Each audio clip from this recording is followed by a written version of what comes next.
Check 1, 2. All right, very good. What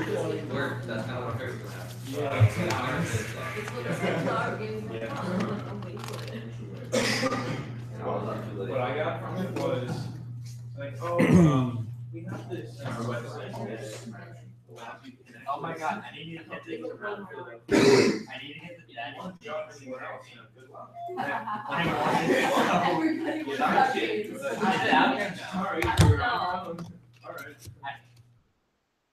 I love it. I just know I was talking to it. I can't wait to question. I can't wait to put on a question. Why I didn't really follow down my course. My wife. Oh, wait.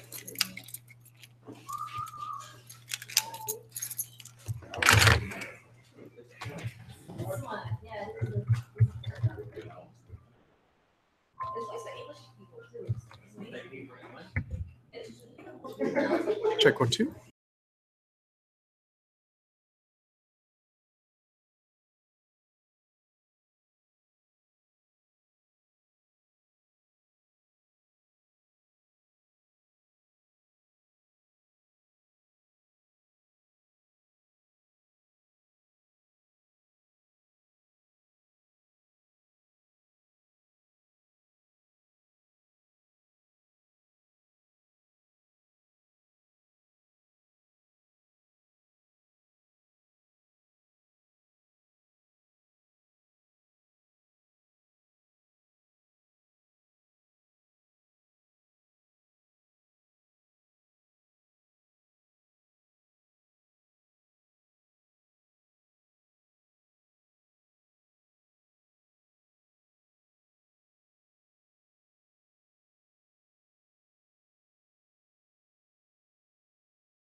Now the microphone is unmuted, so and it doesn't look like anyone from LA joined in, but it's being recorded so that they'll be able to hear all of this afterwards. So I'm going to hand out this handout, but this is Nomi Eve, who is a novelist by profession, but an amazing person in general. And I'll let her take it away from here, and we'll fire up your presentation.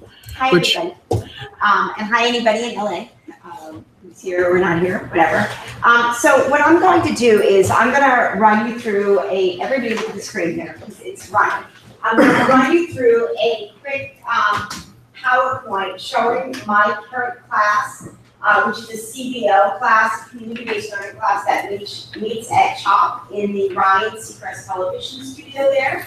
There's a television studio that broadcasts live programming for kids in the hospital, and kids in the hospital can come in and participate in the programming. So I currently run an English class that meets there. My students, my English students, write scripts and perform live shows for kids in the hospital. So these are just some photographs from that class, which is lots of fun, as you can see from the smiles on my students' faces. And then at the end of this little photo array, I will explain to you a little bit more about my class and how animation students can be involved in the good work that your professor and I are doing at CHOP. Okay, so hopefully this will stop right here. Yeah, can we go on? Oh, no, let's stay here first. Do you want me to move on a slide? Let's stay right here for one. Okay. So I'm a novelist. I've written 2 works of historical fiction. My most recent book came out 3 or 4 years ago with Scribner. It's called Henna House. And I teach here at Drexel. And the favorite class that I teach here at Drexel is called Story Medicine. And Story Medicine is a community-based learning class. And what that means is that we meet part of the time on campus and most of the time in a community organization. And in our case, we meet at CHOP, which is the best children's hospital in this country, one of the best children's hospitals in the world. And it's a stone's throw from Drexel. So my students walk over from campus twice a week to CHOP to take their class. There is a television studio in the lobby of CHOP. It was donated by Ryan Seacrest, a television personality. And the studio provides live programming for kids in the hospital, as well as broadcast experience for kids in the hospital. So kids who are at CHOP can come down and participate in shows, whether it's a clown or a storyteller or a Taylor Swift who visits the hospital and is in the studio. Or kids in the hospital can come down and be DJs for an hour and have other kind of radio or television experiences. And it's immediately in the lobby of CHOP, and it's surrounded by glass. So everything that happens in the studio is very visible, and kids who are just walking by are, gravitate towards the studio and often come in and participate just on their way to an appointment or, just because they're in the hospital. So my Drexel students write short scripts for half-hour long TV shows. And then my students put those shows on twice a week throughout the quarter.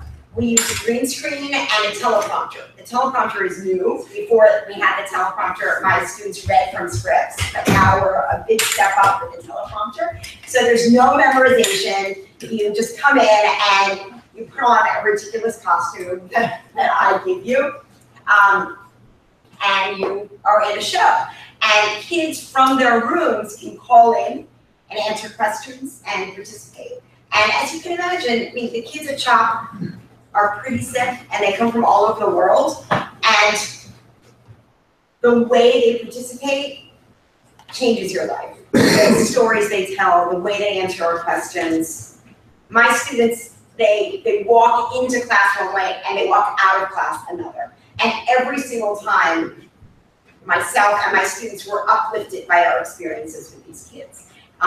Kids also are brought down from the wards by their caretakers and nurses to participate in our shows in person. So we have kids coming on camera with Drexel students And it's all spontaneous, and it's really amazing. And each show has as its intention to tell a fun story, right? And also to teach fundamental storytelling concepts. So every single script has to, in some way, teach what is plot, what is setting, what are characters. And then you can go on from there. What's an antagonist, what's a protagonist. You can add in whatever storytelling concept you want as my student, as long as you're not being didactic. We're not there to be a textbook. So for example, Batman might be a character in a play that day, and he might run around saying, I don't know what I'm supposed to do. And another character dressed like a banana might say, oh, you're looking for your plot? Okay, so it's all part of this story itself. We're not there to teach like you would teach in a regular classroom. We're there to teach and entertain at the same time. And my students work collaboratively to write these scripts. So there are usually 3 students working on each script, so the burden doesn't fall on one student. In the beginning of the quarter, we use scripts from the past quarter. So for the first 4 or 5 shows, we're using scripts written by the previous class, and that's how we get up and running so quickly. Already on our 3rd day of class, we're in the studio doing show. Okay, so there's no downtime, and it's all very exciting and a little nerve-wracking, but never a dull moment in story medicine. The class really changes according to who I have in the class. So this past quarter, I had these 2 amazing musicians, a woman named Vita and a woman named Hannah. You know Vita. And Vita came with her ukulele and said, I can write songs. And Hannah, the Krupa, has this incredible voice. And together, Hannah and Vita wrote and performed songs that were our opening and ending song, a song about plot, a song about characters, and a song about settings. And there are these amazing songs that I'm hoping we end up getting performed on Kids Corner on WXPN. We've recorded them, and we're going to be using them for future quarters. So whatever students do in one quarter of story medicine can live on and help build the class for future quarters. Okay, so now why am I here talking to you about this, right? When I began story medicine 2 years ago, when the first day I walked into the studio, it was really clear to me that there was such an opportunity for Westfall students, in particular animation students, to make a real impact on the work that's being done in the Ryan Seacrest studio. Because we're putting on a TV show, right? And I'm an English professor, I'm a novelist, right? I don't do digital. Like, I needed my 15-year-old daughter to help me put together this PowerPoint.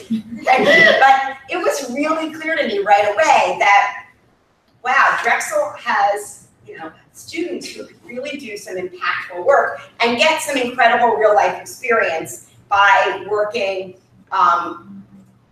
in the Ryan Seacrest studio. So I started to dream up ways to get you guys involved, even though I didn't know you and I didn't know you were a professor. But the first thing I realized was that we're using a green screen, and our green screen backgrounds are really pathetic. They are. They're completely pathetic. They're basically like what an elementary school student would put together. Those are my skills. Okay? So we really could use students in our class who have green screen knowledge and abilities to make the green screens for each show. Okay? So that's one way that Westfall students can be involved in story medicine. Another way is I want to put digital animated shorts in our show. And I'm right now working with a high school student from Cheltenham High School, we'll flip ahead in a second, who is making the first of these digital animated shorts. Let's flip ahead 2 screens, I think. Go to this one, the Lauren Fink Cheltenham High. Okay, so Lauren Fink is an 11th grader at Cheltenham High, which is a suburban high school in our area. And she is making the first digital animated short for story medicine. Let's play this. We probably won't have sound, which we're not going to have sound. So that's going to make this really not be illustrative of what I want to show you. But this is a tiny little short in which the characters actually teach what's a protagonist and what's an antagonist through their own little narrative. And it's wonderful. And it's tiny, and it will, when it's finished, it will be broadcast like during a break of one of our live shows. So I am looking for Westfall students who want to make digital shorts like this. I shouldn't say digital, animated shorts like this that can become part of the Story Medicine show for years to come. Okay, so that's how I could use animation students in my class. And you could do this assignment, like make an animated short or work on green screen production, instead of some of the writing assignments that are part of the regular Story Medicine curriculum. And I would work that out with you on a one-on-one basis. Okay, so one of the things I'm here today to talk to you about is to recruit you to take my Story Medicine class whenever it would fit into your schedule. Okay, let's go back to, no, go forward, go forward, go forward, go forward. Okay, now, second thing is, when I met with the director of the Ryan Seacrest studio at CHOP to talk about how animation students could really make an impact at CHOP, his name is Ken White. And Ken said to me, he said, Nomi, I really would love if Drexel animation students could work with a very special population here at CHOP. And I said, what special population? And he said, children with long-term hospitalizations and or terminally ill children. He said, I would like to do a project involving 5 of these children and Drexel animation students. And I said, oh my God, that sounds incredible. Let's keep talking. And we kept talking, and we brought in your fabulous professor. And the result is that we've come up with a program that we're going to inaugurate this coming September. And I'm going to go through these points just so I don't forget anything. It's a little blurry, but we're okay. What is the Story Medicine Special Topics / COAS Westfall Collaboration Project? Clearly we need a better name. Child Life at CHOP is going to identify 5 children for whom this project could be beneficial. In the beginning of September, CHOP art and music therapists will work with the 5 patients to generate original character and story ideas. Advanced Story Medicine students, these are my students, okay, will translate patient story ideas into scripts. Drexel students will work in real time with the patients, either in person or FaceTime. So my students, my writing students, are going to work to write scripts with these patients. Animation students, you guys, in a special topics class, will begin laying the groundwork for animated shorts based upon patient character and story creations. So you will get sort of this package of creative material from CHOP with character ideas, with setting, and it will be simple. 1 or 2 characters, 1 setting. So at the beginning of the quarter, animation students will begin laying the groundwork for animated shorts. At the end of October, my Story Medicine students will perform the scripts in the Seacrest studio while the patient authors are directing in real time. If patients are mobile and can come down to the studio, they will be seated in a director's chair and direct the show. And if they aren't, the director's chairs will be in their rooms, and patients will interact in real time with the studio and with Drexel students. Shows will be broadcast throughout the hospital. It's pretty incredible. Then, Westfall animation students, you guys, will take the scripts and filmed performances and turn them all into 2-minute animated shorts. The CHOP patients will have weekly FaceTime meetings with Drexel student animation teams, sorry about the typo, so that they can participate in the ongoing process. At the end of the project, we'll have produced scripts, narratives, live action shows, and animated shorts, all with ideas generated by the hospitalized children. We'll have a film festival and celebration in the Seacrest studio at CHOP. So that's sort of big picture, the gist of this rather ambitious project that your professor and I would love to get you involved with. And so let's go forward. Okay, so how can you be a part of story medicine? There are two ways. If you want to be a part of this special project, and please correct me and step in at any time if I'm wrong, you can register for the special topics course. If you want to be a part of my story medicine class, and do some creative writing and green screen backgrounds and possibly animated shorts, then you can register for my story medicine class, which is a writing intensive, so that's helpful with some requirements. So these are two ways that you can be involved in this project, this big picture project. Let's go forward. And if you have questions, you can contact me, or did they call you Nick, or did they call you Nick? Yeah, they all call me Just Trishan. Oh. Yeah, Professor. That guy. Just and also, I feel very grateful. One of my recent students wrote this lovely testimonial about story medicine, which is in the paperclip on Drexel 1. If you don't have it already, we'll make sure that that's emailed to you, and it just tells how much you loved the class. And also, Drexel now just did a story on story medicine, because so you can go and look at that and learn a little bit, learn about the classroom that way. But we're getting all sorts of nice press, and I know the university is also interested in getting sort of press outside of the Drexel network for these projects, because nobody's doing work like this. And we're breaking new ground, and it's very exciting. So anyway, I'd be happy to answer any questions.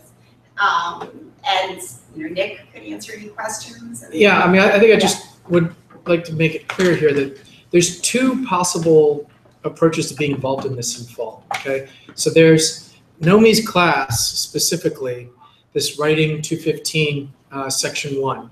That you could register for, and that's going to be the group of students that are going to CHOP on a regular basis, that are going to be part of the live performance there at the Ryan Seacrest studio, etc. And that's a class that's been ongoing for 2 years now. For 2 years now. Well, a year and a half. And usually you've been involving some folks from film and video. I don't know other departments if it's a mix or. I got really lucky this past quarter in that I had. Some acting students in the class, and some musicians. I'm always on the lookout for students who can bring their unique talents to the class. In your case, it would be your video capability, which you would come to me and say, this is what I want to work on, and we would make that your work for the quarter.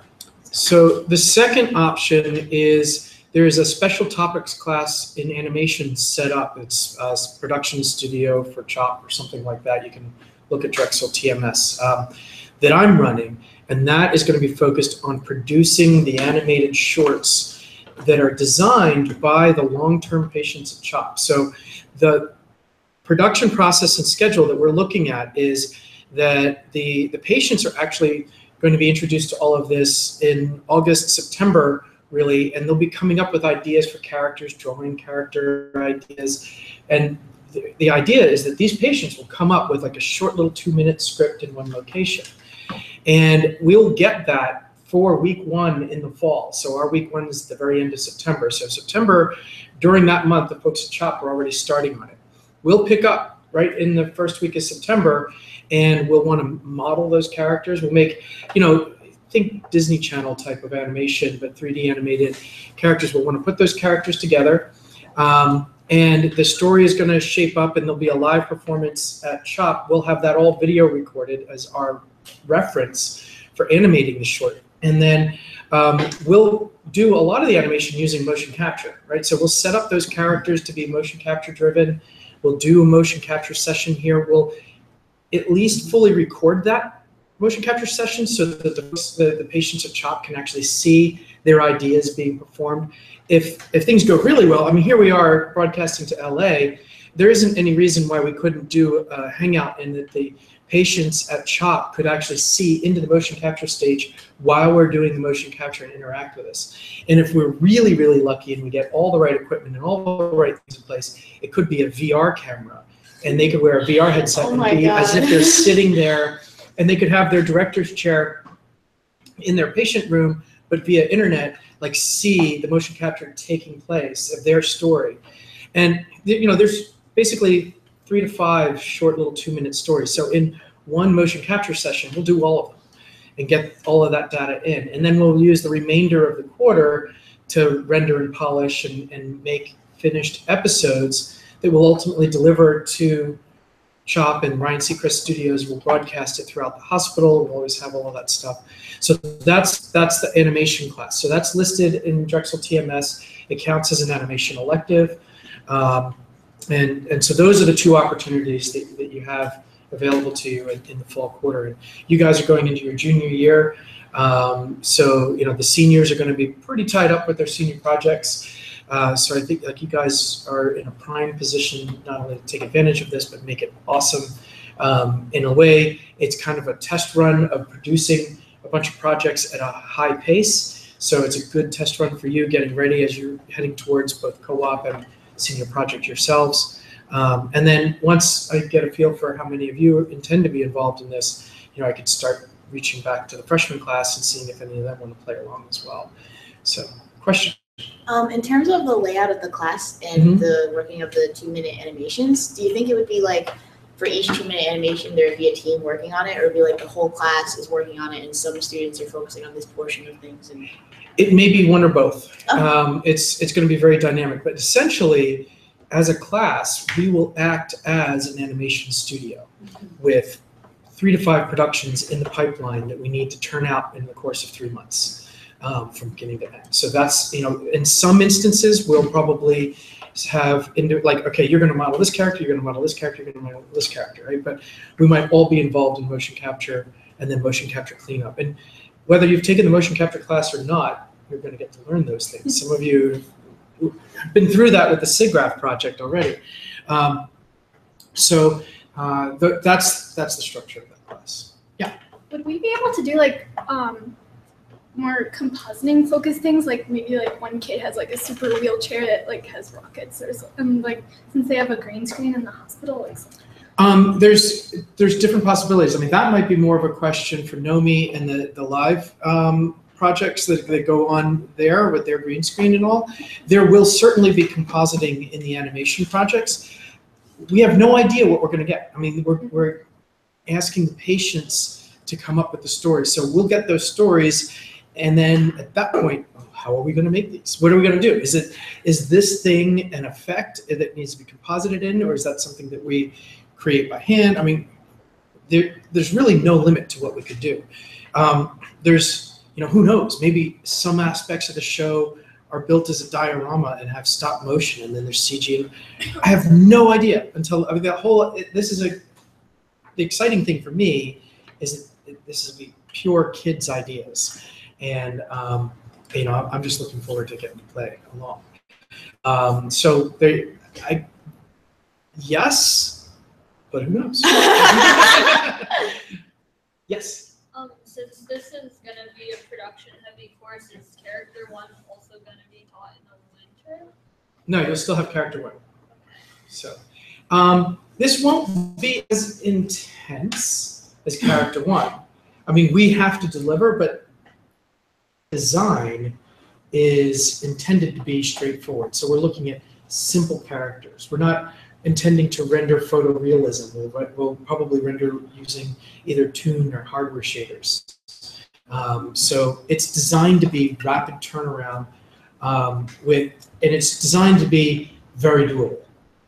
That's the thing from our side, because we have to deliver. So there's a degree of pressure and demand that we have to deliver.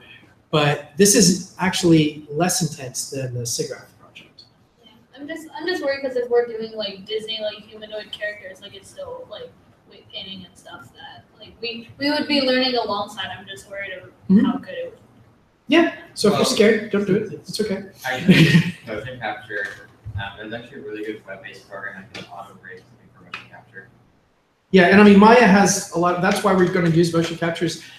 Maya has the human IK, and we would just use that. There may be some weight painting to be done, but we're not, like, if the arm bends and it folds and it twists like a candy wrapper, okay, this, Dave Moriello isn't the customer on this.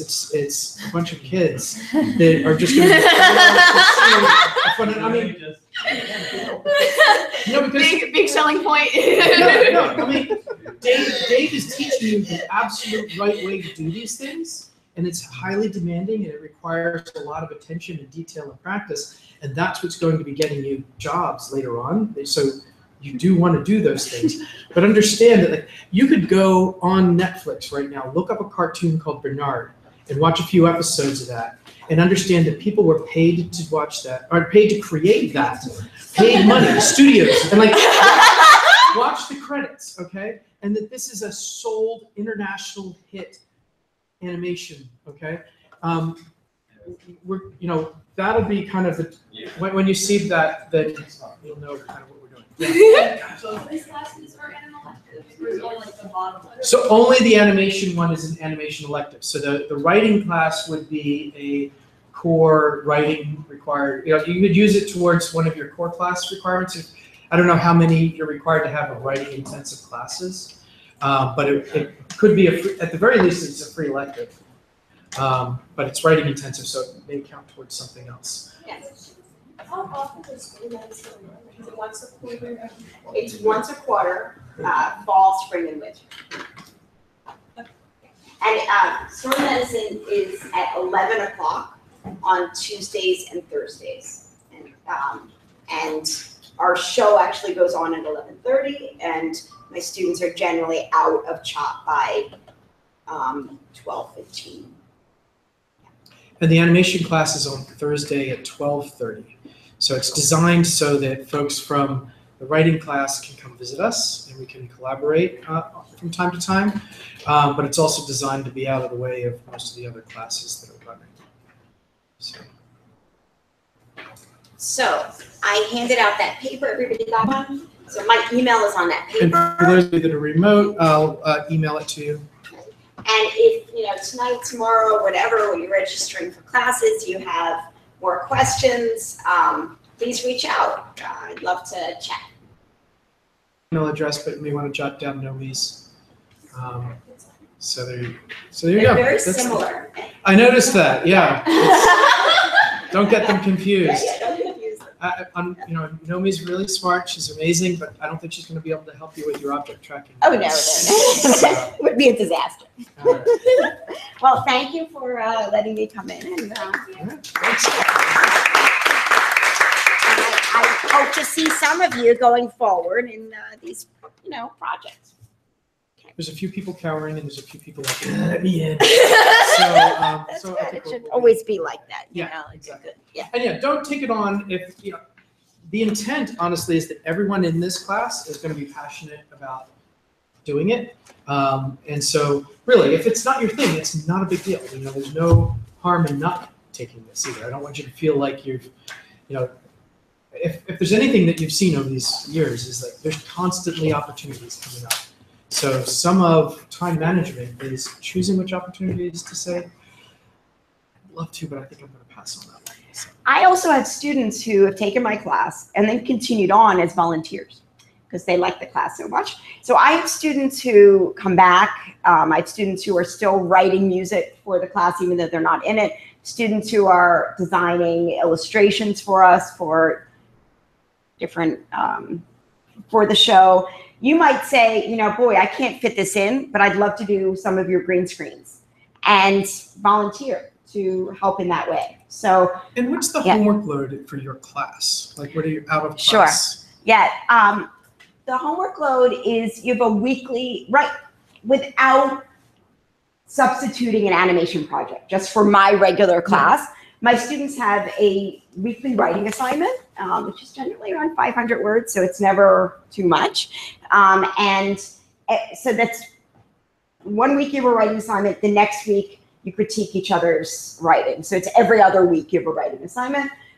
Those writing assignments are short fiction writing assignments from this really great book that we use, and also some reflective writing. So it's regular writing, but it's never too much, and the assignments are generally pretty fun since it's a fiction writing class. So So if you're interested in this, you really have 3 options, not 2. oh, wait, I'm so sorry.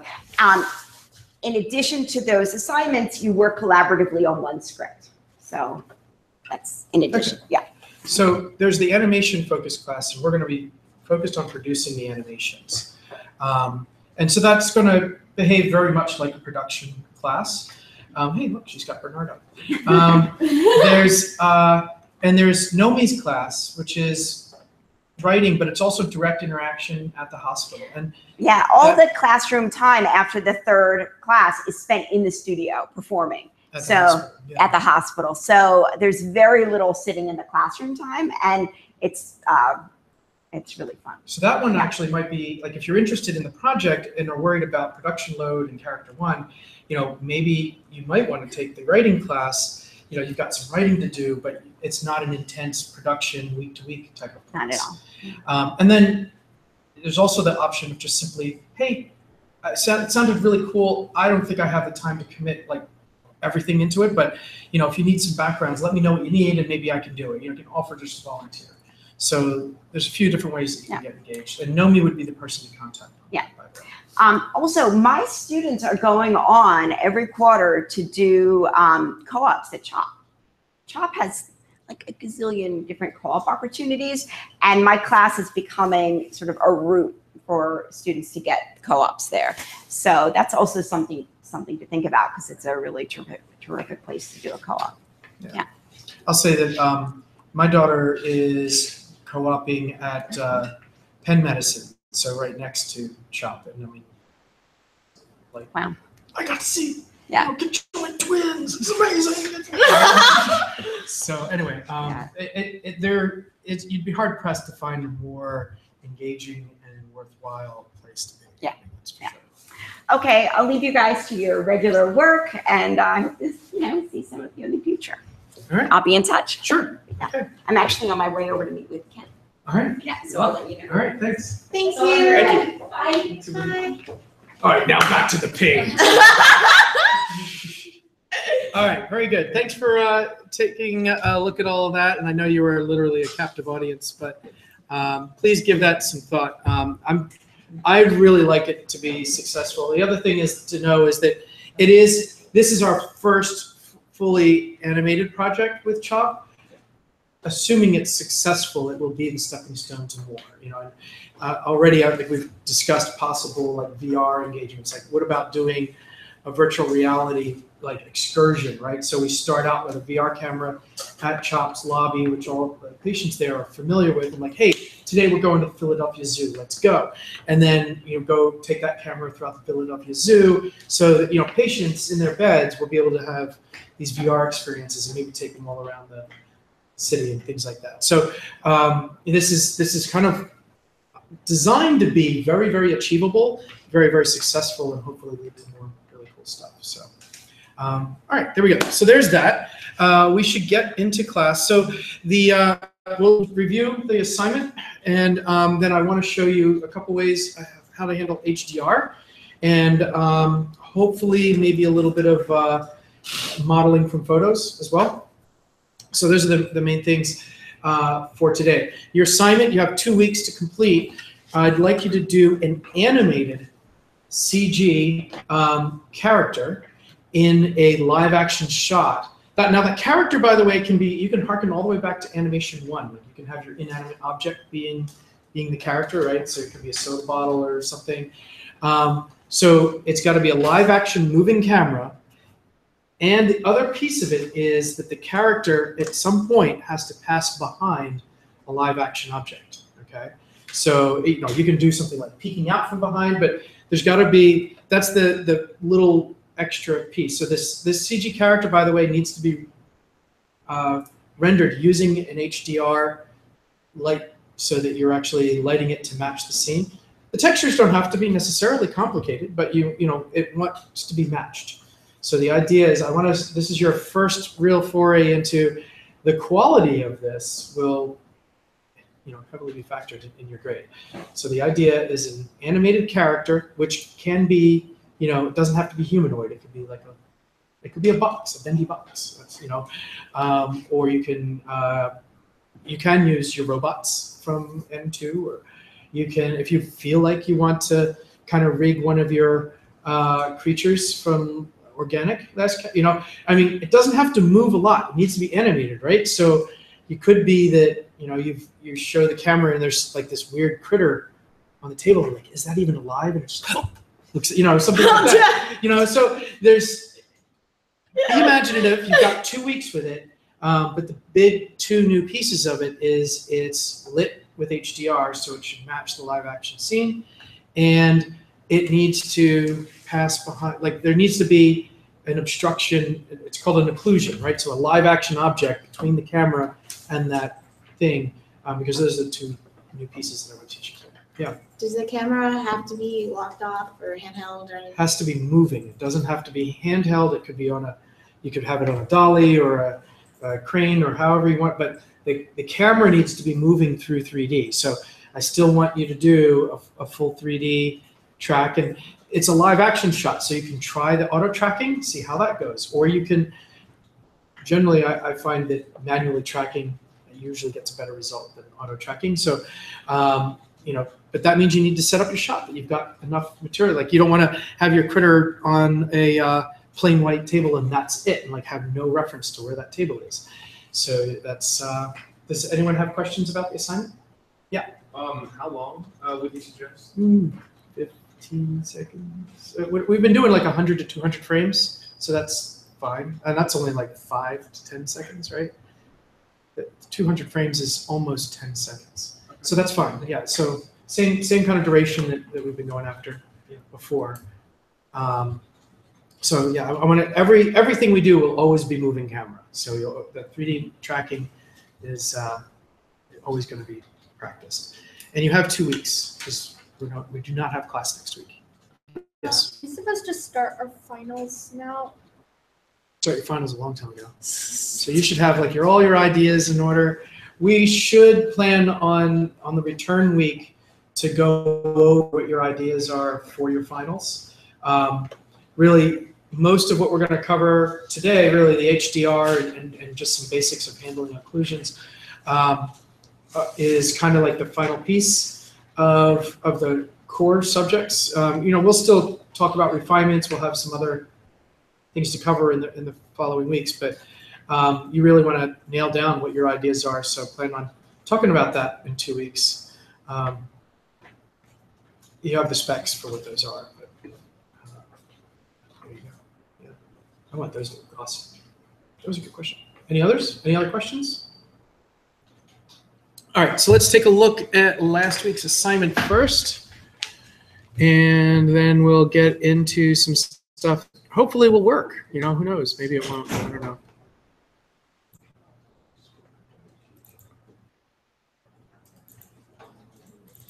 All right. 1, 2, 3, 4, 5, 6, 7, 8, 9, 10, 11. Seems like a small number this week. So we'll go through the finished ones. We'll start with Julia. Yeah, not quite. So looks like object tracking is turning out a little more challenging. Oh, okay, I see what she's doing now. It looks like she didn't track. It's hard to see because I don't know what the original object was. It doesn't look like the original object was 3-dimensional. Hey, thank you. All right. So we don't have the project files here, so we don't know exactly what she was trying to track, but it almost looks to me like right now that the object she's holding isn't the same dimensions as what she's replacing it with. So obviously like this is moving around a lot more than the background. But it doesn't look like it's really tracked well. Ideally, if I see this, I want to have this illusion that this hand is holding this object. Even without roto, I should still get that sense. But clearly, this side is moving independent of the hand, more than the hand is. So we got little work would need to be done on that one. All right, we'll take a look at J.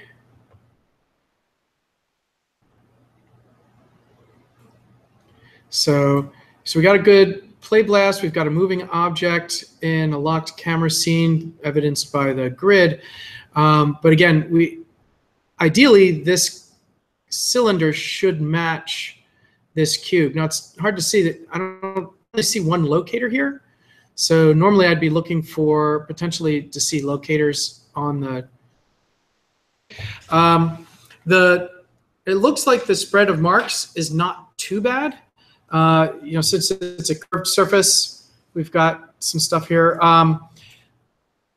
But the perspective doesn't seem to match. Like right now, this cylinder doesn't match the cylinder that's being held. So it looks kind of like it's moving. Like the base of it seems to follow well, but the perspective doesn't seem to match. And you know, ideally, this cylinder would match exactly over the cylinder that was being tracked. All right.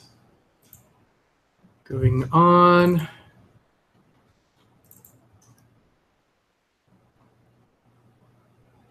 All right, so Fatma, yours seemed to move for a little while, but then the animation stopped. In why it worked, it was probably, but when I brought it to Nuke, I had that issue. So you brought the animation into Nuke and it stopped? So that happens, there's a couple things that could happen. Number one, the render could have stopped and failed, and it just could be repeating that last frame. But one other thing to watch out for is if while you're rendering, let's say you get, you know, a third of the way, just to say, into your render, and you start working, hey, I've got enough frames, I might as well start working on the Nuke file, right? Right. So you read in the file, you put it in the read node. The read node sees I've got frames from frame 1 to frame 76. And so it tells that read node that you're starting and ending at frame 1 and 76. And even though all the other frames render, the read node stops at 76. And so you just have to go back in and make sure that you set the read node, the end of it, to be matched to the number of frames you got. That's so funny how you know exactly. You know, because it's happened. It's what happens. So it looks a little shaky, like your hand is not, or somebody's hand is not shaking as much as the box is here. So this kind of indicates some glitches and pops in the 2D trackers. So you want to watch out for that kind of stuff. Very important to keep that stuff locked in. There it is. Ryan. All right, honestly, this is, in terms of tracking, appears to be the best one so far. Not too bad. There's some glitches. Like a little bit, yeah. Yeah, like right here, there seems to be a pop, right? So something happened to one of your trackers on this frame. Like I don't think that the box you're holding did this little pop right there. I don't know if I can, oh yeah, I can.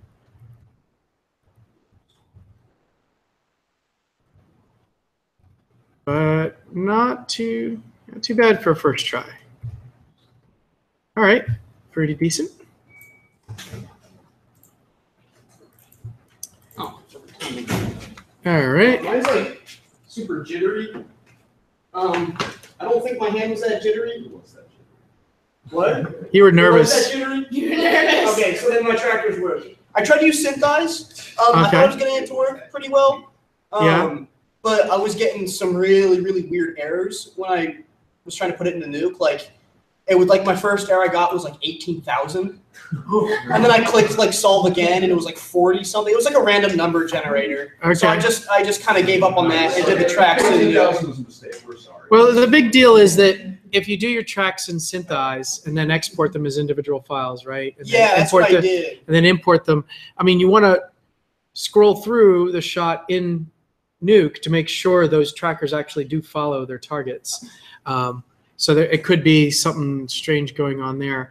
I mean, yeah, you definitely have some tracking errors here. I mean, you could just see, in theory, even if this lineup isn't exactly right, right? So you got your CG cube, and then this little gray red is the paper cube. That relationship should stay locked in throughout the shot. And you know, you can see here how the paper cube is moving around behind the CG one. So there's clearly some tracking issues there. I mean, really, object tracking there's no forgiveness, right? So in a scene track, as long as you're mostly there, you're going to fool a lot of people, especially at like the floor at the area where the CG object is making contact is reasonably good. You know, again, in feature films, that would be good enough. Like you would have to have object track quality for the entire scene, full depth, left, right, up, and down. Commercials and just, hey, let me just do something, you know, getting close enough with a scene track doesn't take too much effort, and it can be kind of slippy and it will still fool a lot of people. But object tracks are just completely unforgiving because you're just seeing every last little detail. And we just, for some reason, we're just able to pick up those errors a lot more keenly with our eyes. So again, we're seeing that throughout your shot where the cardboard pokes out from behind a lot, and it goes in and out and it moves around. So it's indicating that the track really isn't following that object precisely. Okay. It does work. You can actually get it to work precisely, and that's how these things are done. But again, this was a get you through the process once type of assignment. So this is the last of those of like you delivered. So, but each one will get a little bit of a critique like that to point out like this is where it needs to get better. So another one.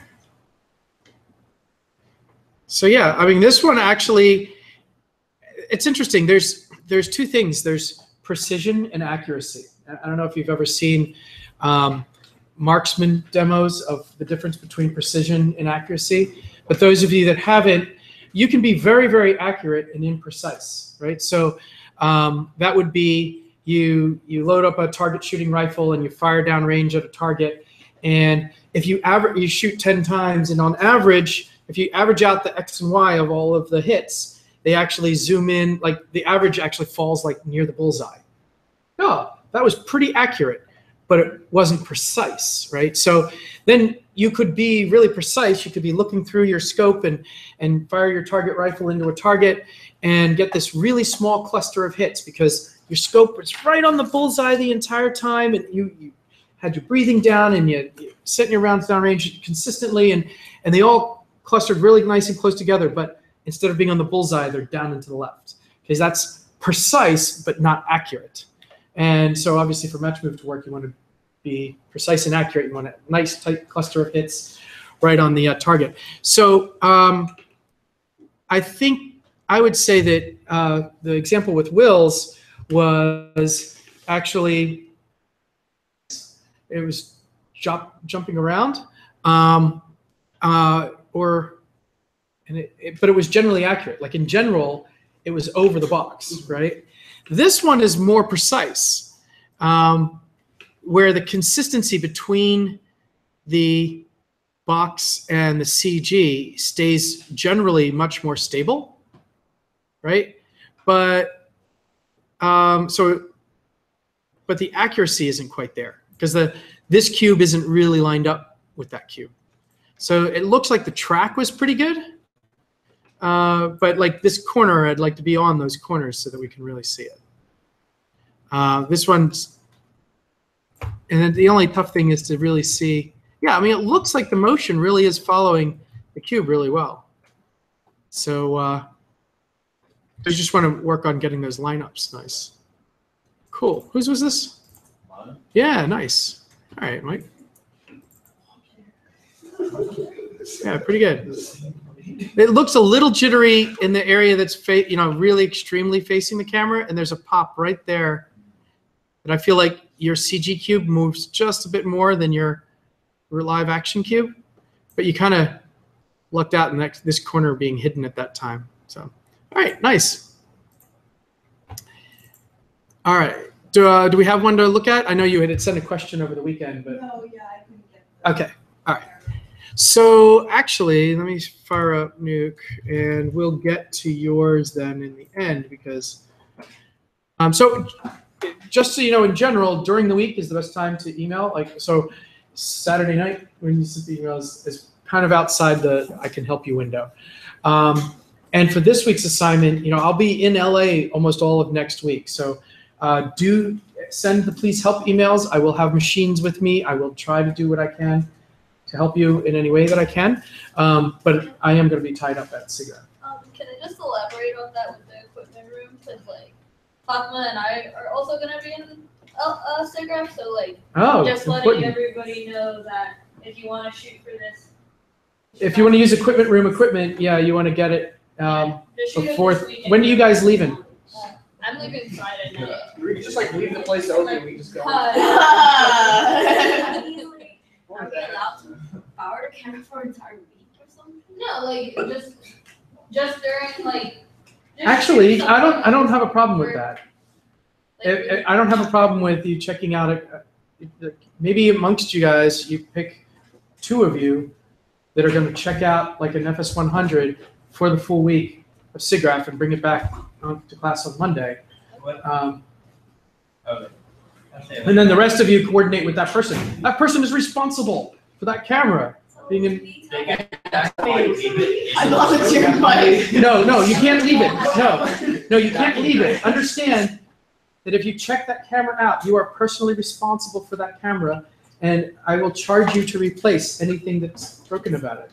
So it's on you. If you leave it in the mocap room and it gets damaged or broken, you personally are responsible for that. So you're welcome to keep it with you and coordinate with others, to say, hey, I'm watching this because I don't want it's very. I do trust you guys, so that's why you get to borrow it. But if you feel like if you're comfortable with leaving it somewhere, understand that this is being broadcast. I will allow you guys as students. You can work among yourselves to do that. And so Fatma and Samara, I'm fine with 2 individual students from this class signing out on FS100 each. They should also sign out. Because I'll show you this a little bit. There's a box of tricks, right? So there's multiples of these, so you only need 2 of them really, 1 for each camera. I think where's the Rico Thetas? I noticed that. I know Ted has one long term. He's doing a bunch of HDR shooting cross country, but it should be. We borrowed it last week. We only used it for a little. Okay. Well, make sure you can find the second Theta S. I didn't see it in the cabinet.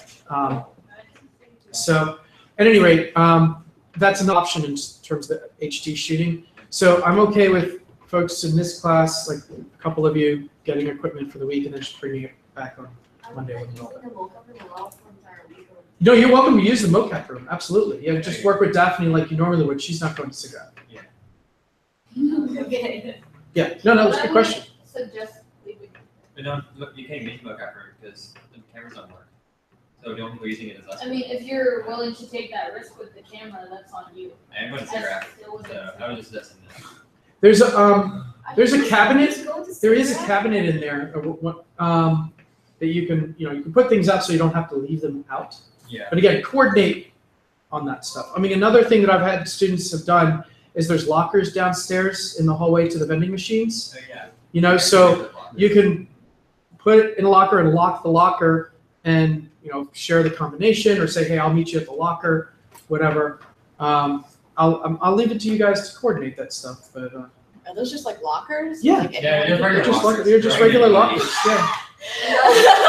And you put a lock on it, it's yours. Did I like one of Oh my god! Did I like one of every school? One of the lockers has a typewriter in there. Oh my god, what? Okay. Typewriter? So anyway, there we go. We've got the equipment. Thanks for bringing that up, Samara. That was important stuff. All right.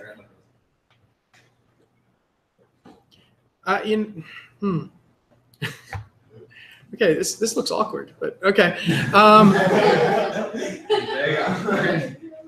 But this is a really good track. I mean, I don't know where this tape goes. I guess it goes behind the top of the box. No, the box was taped and the tape Popped up? Yeah. Okay.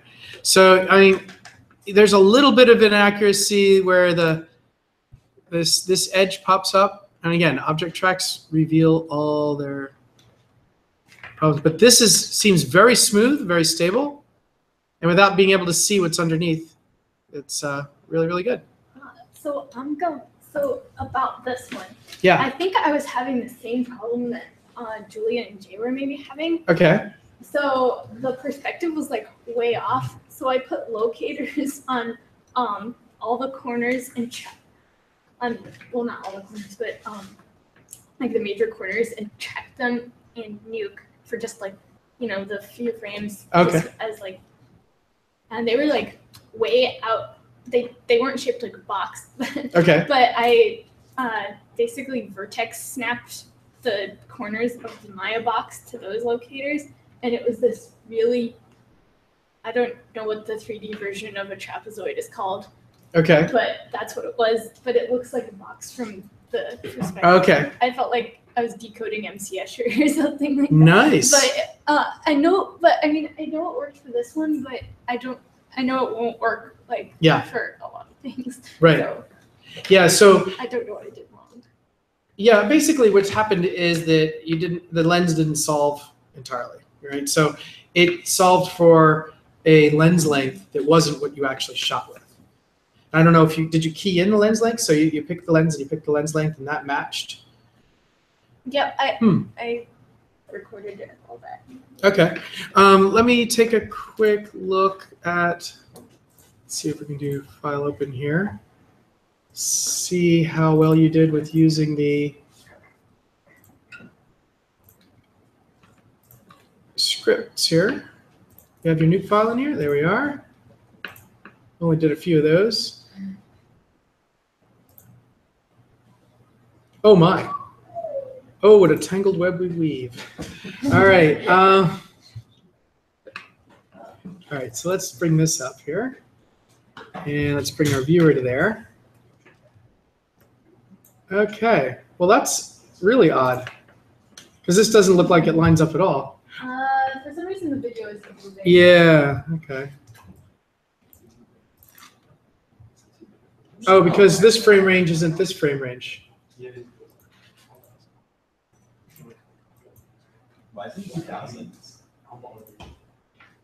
That's because the frame numbers that she gave it were starting at frame 2000 something.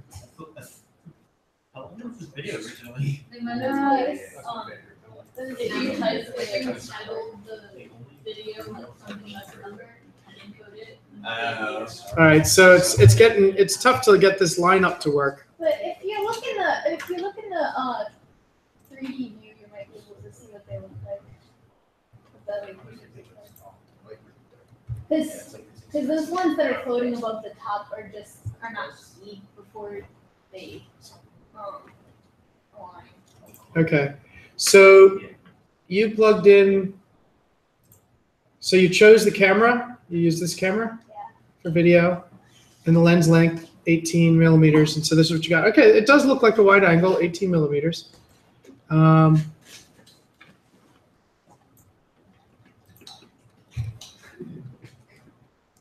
It's weird because the track is moving here.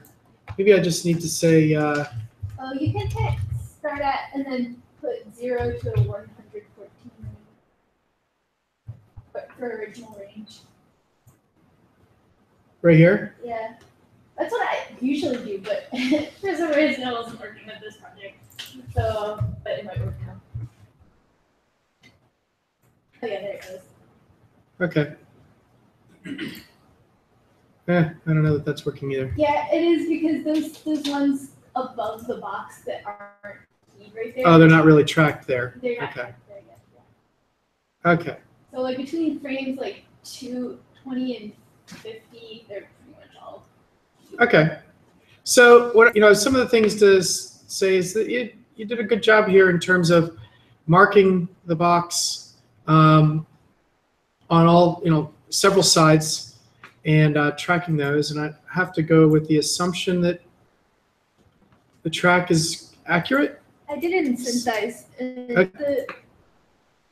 The error was higher than I would have liked, but Yeah, but it's coming back. Like Nuke thinks it's doing pretty good. Yeah. Did you set the distance between the? Yep. Although when I set one distance, usually Usually the other two were a little bit, were pretty far off. But I measured the whole box. So, all right, so here's one of these, and so I can go here and see that it's on the corner. 2, 3, okay. All right, so that's interesting. But yeah, it looks totally right when you're in the Nuke, and it's synthesized, it looks totally right. But then once you go into 3D space, it's not so wonky. Okay, so this is a good point to review. How does 3D tracking work? What's the source data? What's the measurement being done? The parallax between the trackers that are closer to far from you and So- how they move.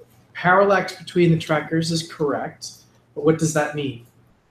Like how they move in relation to each other.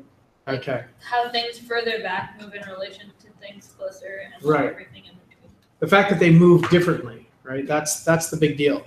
So one of the things that's interesting about this is this tracker is, I mean, these are some good choices in terms of, I'm just looking at the frames that you actually keyed this tracker. And really on the first two, I mean, there is a good bit of motion. So what I was looking for was, is it possible that the frames that you chose to mark this at maybe just didn't have a whole lot of parallax? And it's possible that there's just not enough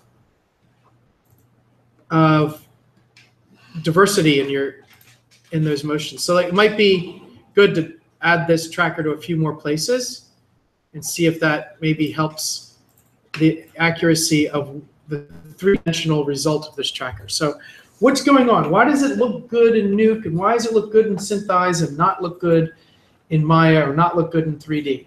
And so what's happening is the mathematics of measuring all the parallax is generating a proposed 3D coordinate for each of those trackers. So your two-dimensional track, number one, has to be exactly accurate for that math to work. So always your very, very first thing to check is the accuracy of your 2D tracks. Synthesize is great for doing that because you can really follow along, right? So then the next thing, if you know your 3D track, your 2D tracks, they're all on target. Okay, well then you start asking yourself some other questions. One, are all the tracks, are they distributed in 3D space? And so for you, that's what didn't happen. On your shot, almost all your trackers were on one side of the cube. Like you had two trackers, and even the two trackers that were on another side were really close to the side that you had the other trackers on. So you actually didn't distribute trackers in 3D space. And because they're almost all of them, all but two were on one side of the box, they pretty much moved together in front of the camera. And so there's no parallax really there. That's how my camera was moving. That's, yeah, well, the other thing was that it just introduced all kinds of, like, Nuke actually lost its mind trying to solve your shot. When I looked at the 3D scene of your shot, it did the whole, remember when I explained how GPS has two answers, and one of them you're actually on Earth, and the other you're, you know, a double orbit in space? Your camera was doing that.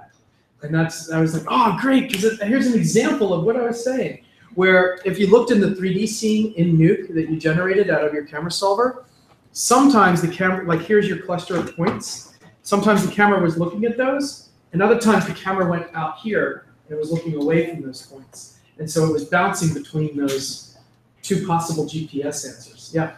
So what happened my 3D thing? Because like I don't have trackers in space at all. I'm trying to move around and don't see it. Yeah. So I haven't got, you just came up to the, and so I haven't had a chance to look at yours, but a lot of times when I've got the number of trackers and I'm still getting crappy result. I've checked my trackers, they're all accurate on their 2D targets.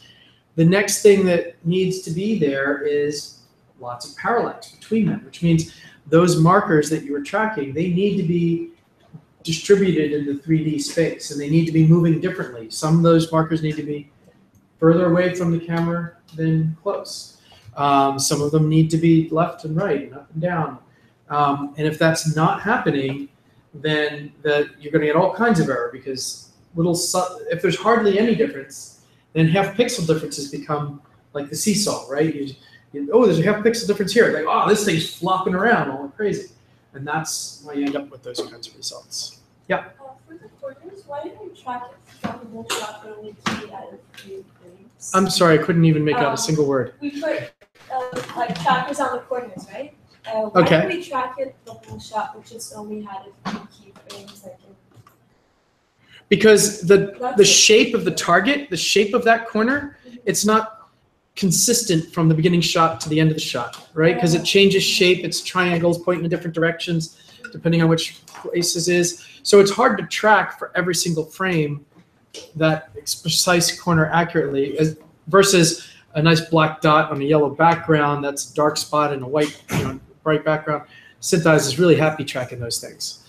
So that's why you still want that information, so you set the keyframes. So another thing, just to double check. Now you did it, very good. So I noticed on some of your projects that you did not activate lens distortion. A few of you have kind of just skipped over that step. Lens distortion is important to calculate, and it's not the default. By default, this setting is set to no lens distortion.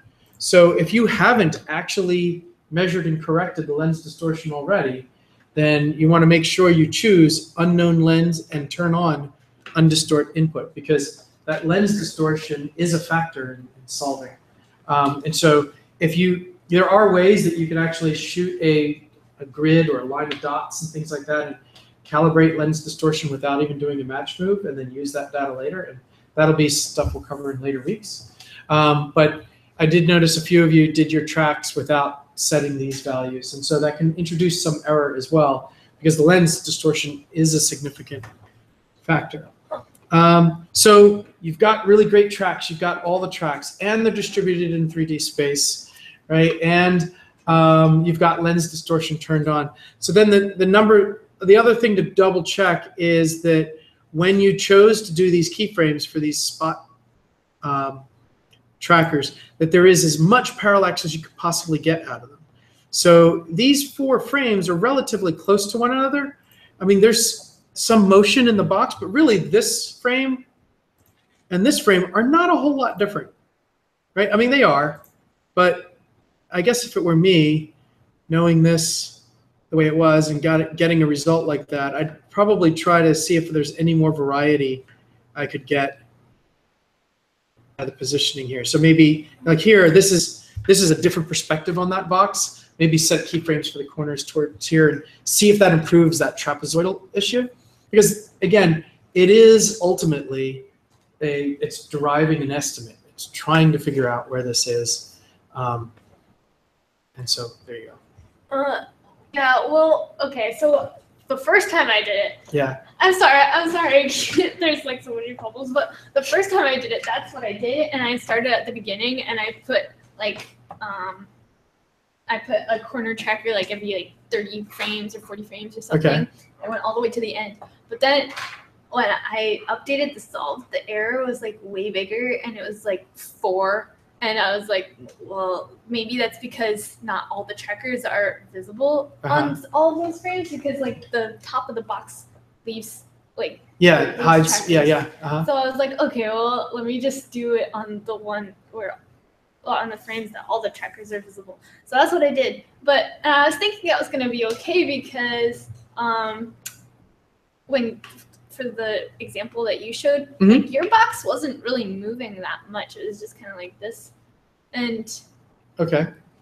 Yeah, it wasn't. I was like, I feel like that's not. You think I cheated? No. Oh my god!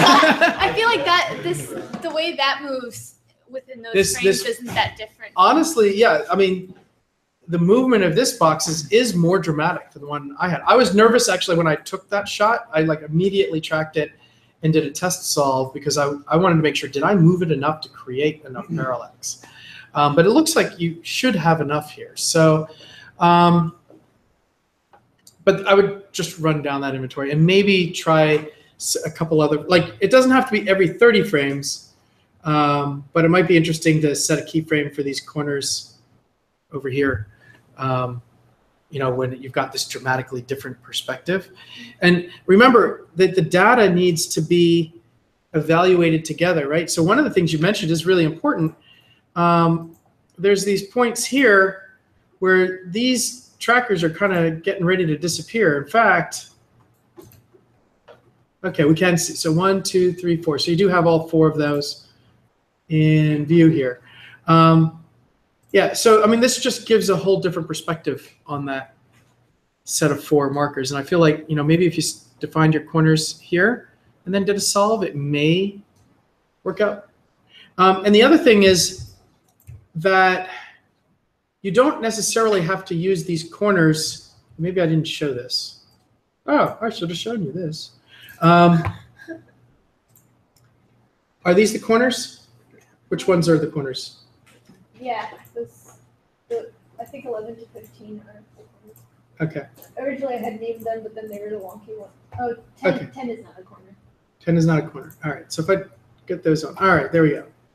So let's fit this in. So I turned these off so they're not enabled, right? And then I can solve. All right, and then this should be updated now, right? So where's my 3D scene? Where are those markers? Are they really itty bitty? I mean, it's solved, right? Look at that, 1.9. It's a little bit less. The camera checker. I mean, they're there. So anyway, so we did that solve, but I had these intermediary markers all disabled, right? So now I should be able to select these and just say update XYZ. Yeah, I updated the XYZ for all of them. And I set, there's one of them that I set to the origin, but I think that's not anymore because. Okay, but here, what I'm saying here, what's going on is by solving with them disabled, then these individual keyframes, they're not contributing to the 3-dimensional solve, right? You're solving your 3D based on those continuous tracks. And then after solving, all I did was re-enable these, keep them selected, update XYZ. Now they're solved in 3D space without influencing the camera solve because they're intermittent. They're not present throughout. So I don't want to use those to influence the camera. I just want to know where they are. So that's what I'm doing there is I'm not solving the shot. And I truly did not show you this. So there's the trackers. How come I can't see them in 3D space? I really wish I could. But, oh, maybe this is why. Nope, it's switched on.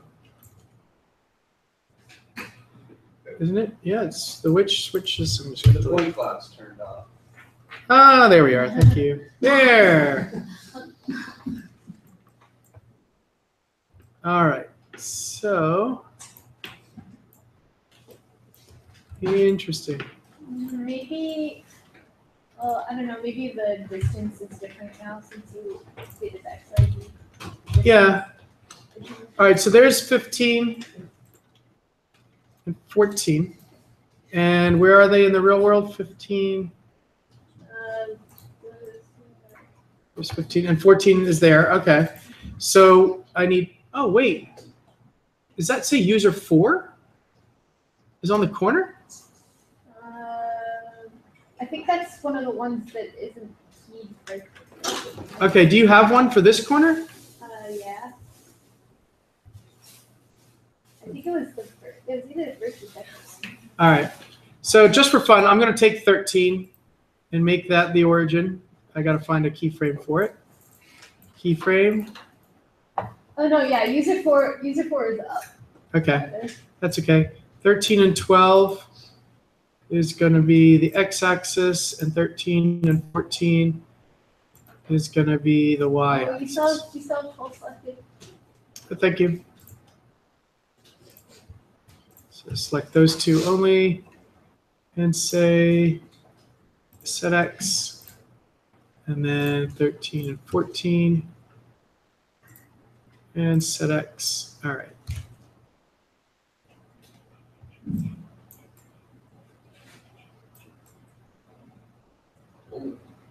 Oh, I said X by accident. My bad. 13 and 14.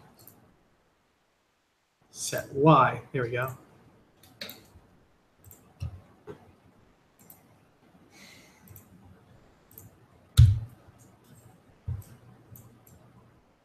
All right, so there's your little trapezoid. I see what you mean. Yeah, see, look, the corner is super cute.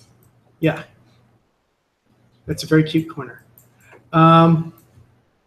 Yeah, all right. I don't know. I'll take a look at it. I'll see if maybe I can solve and synthesize and report back. I mean, it's not that bad. It's not great. So if I select, it's interesting that 14. Because user 12 is the front one. That's Right. So these are in the back. So here's the front corner. I mean, I could go ahead and we could select 12 and say you should be the origin, right?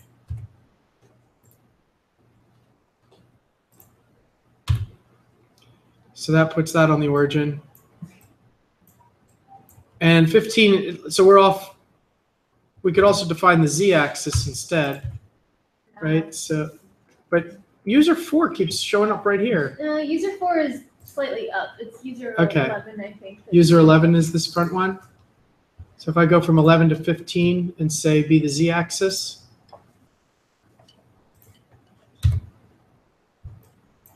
Okay, yeah, yes, this is it. I mean, basically, this is an overall error in the resulting calculation, right? So what we wanted to see is, 12 on the axis, 11 straight above it, and 11's not that far off. But then, 15 down the line, but ideally, 13 and 14 would be over here somewhere. But yeah, I see what you mean. You're getting this triangular shape. So I'll take a look and see if there's anything I can find about that. I mean, that's the calculation is giving you a literally wonky result. So yeah, I feel like that's probably what Jay and Julia had to. well, oh well, Jay and Julia. Okay, yeah, but yours in particular, you just didn't have the tracker. So so you think Jay and Julia were also seeing that as well? Okay. But it wasn't like this bad. Okay. I ended up doing changing the shape of the box a little too. Okay. All right, I'll take a look and see if there's anything I can find. I mean, yeah, so this is, again, where object tracking yields no quarter. Ideally, you should be able to track that, and we should be able to see a box shape in there. So I'll take a look at that and see what I can find. See if there's anything in there. I mean, it could be a lens distortion throwing it off as well, and it not calculating lens distortion properly. But I can't just use that as an excuse either. So I'll see if I can find any answers. I might track it in another program and see if that gives me any results. Sorry that took so long. No. I mean, this is the idea, is that this is the crucible of tracking as an object track. Meanwhile, Look at that roto. Oh, yeah. So I overscoped for the roto, and I just well, I'm not worried about this looked great. Thank you. Yeah.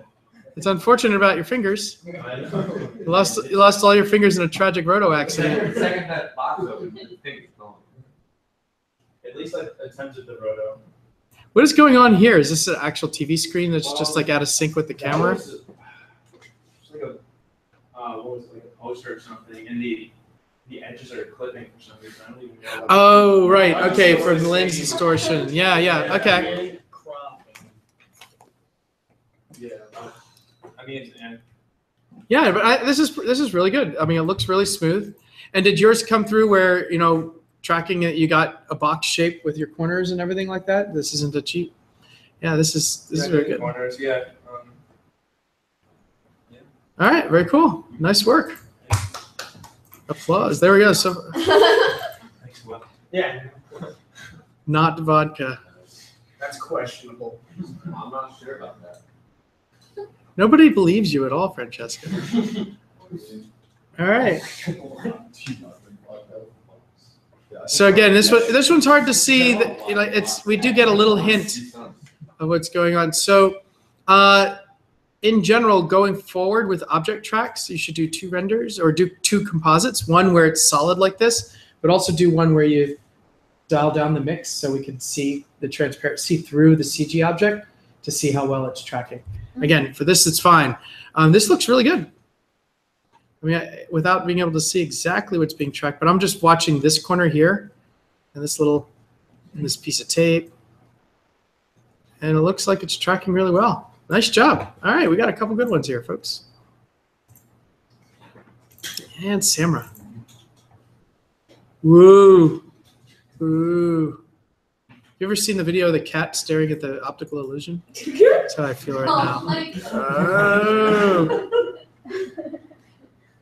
All right. So yeah, I mean, I think there's some popping and shifting right here.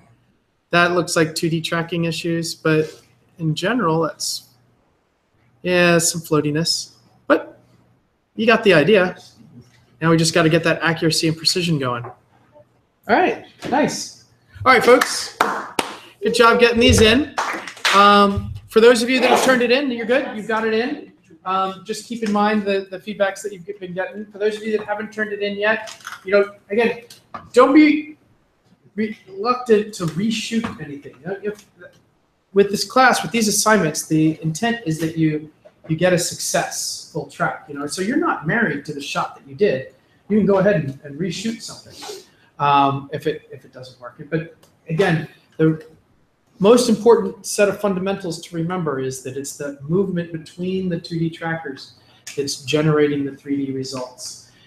So if you don't, there's a whole laundry list of reasons that there might not be enough motion between the trackers. It could be that they're all placed on one flat surface, right? It could be that some of them are in view and then they go away and then others are in view. Well, there's no measurement between the two of them.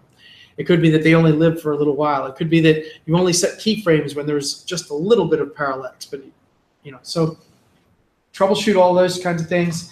And there's nothing preventing you from designing a shot that, you know, I'm going to make a shot that has lots of parallax. You know, I'm going to change perspective dramatically. You know, and exercise this stuff. Eventually, you will be given shots to track that, you know, maybe not necessarily in this class, but you will have shots that have almost no parallax and have very little information and things like that. But those are going to be hard. And in the final weeks of the quarter, a lot of what I'll be showing you is tricks and gimmicks and things like that to get around the really, really tough stuff while you're working on your final projects and stuff. So there we go. Any other questions on this? I'm definitely going to look at your shot. Anybody? Nothing? All right. All right, so very good to see so many of these. So, all right, we're going to move on then to a few new things. So the big thing that I really want to share is how to create a high dynamic range image that you can use to light your scene.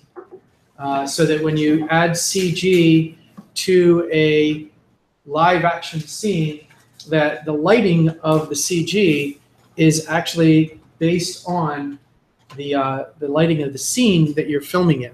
I'm not actually going to go through the whole process of shooting a moving camera shot and tracking it and all of that kind of stuff. I'm just going to show you some ways of capturing the light, processing the files so that you can use them in Maya, and then using them in Maya. For this, I'll probably use, oh, that's unfortunate. There's like no ray tracers. You need ray tracing for this to work.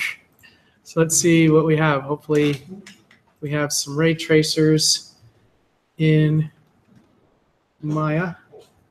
Let's see. And hopefully some that are not. RenderMan. All right, let's get RenderMan going. So there we go. We've got RenderMan. That should be handy. And Arnold. Huh. Arnold's not turning on. That's unfortunate. And what about V-Ray?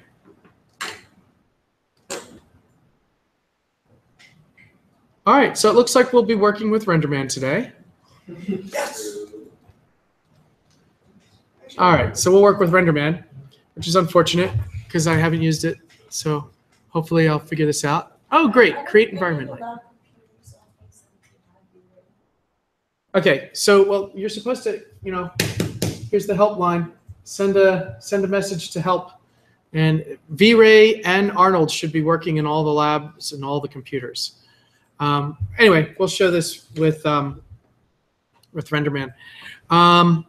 So let's get RenderMan as our renderer, and I should just take a quick look at what I'm broadcasting here. Okay, good. I'm broadcasting this screen. So it's unfortunate that I looked at all that Nuke stuff in the screen that wasn't broadcast. Our receivers, our people out in LA are not actually tuned in right now, so I guess everybody's just going to be using the recording. Okay. So. Do we have to turn on the ray trace in the plugin?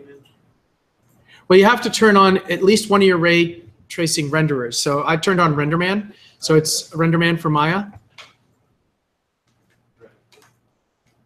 And then you want to set that to be your renderer.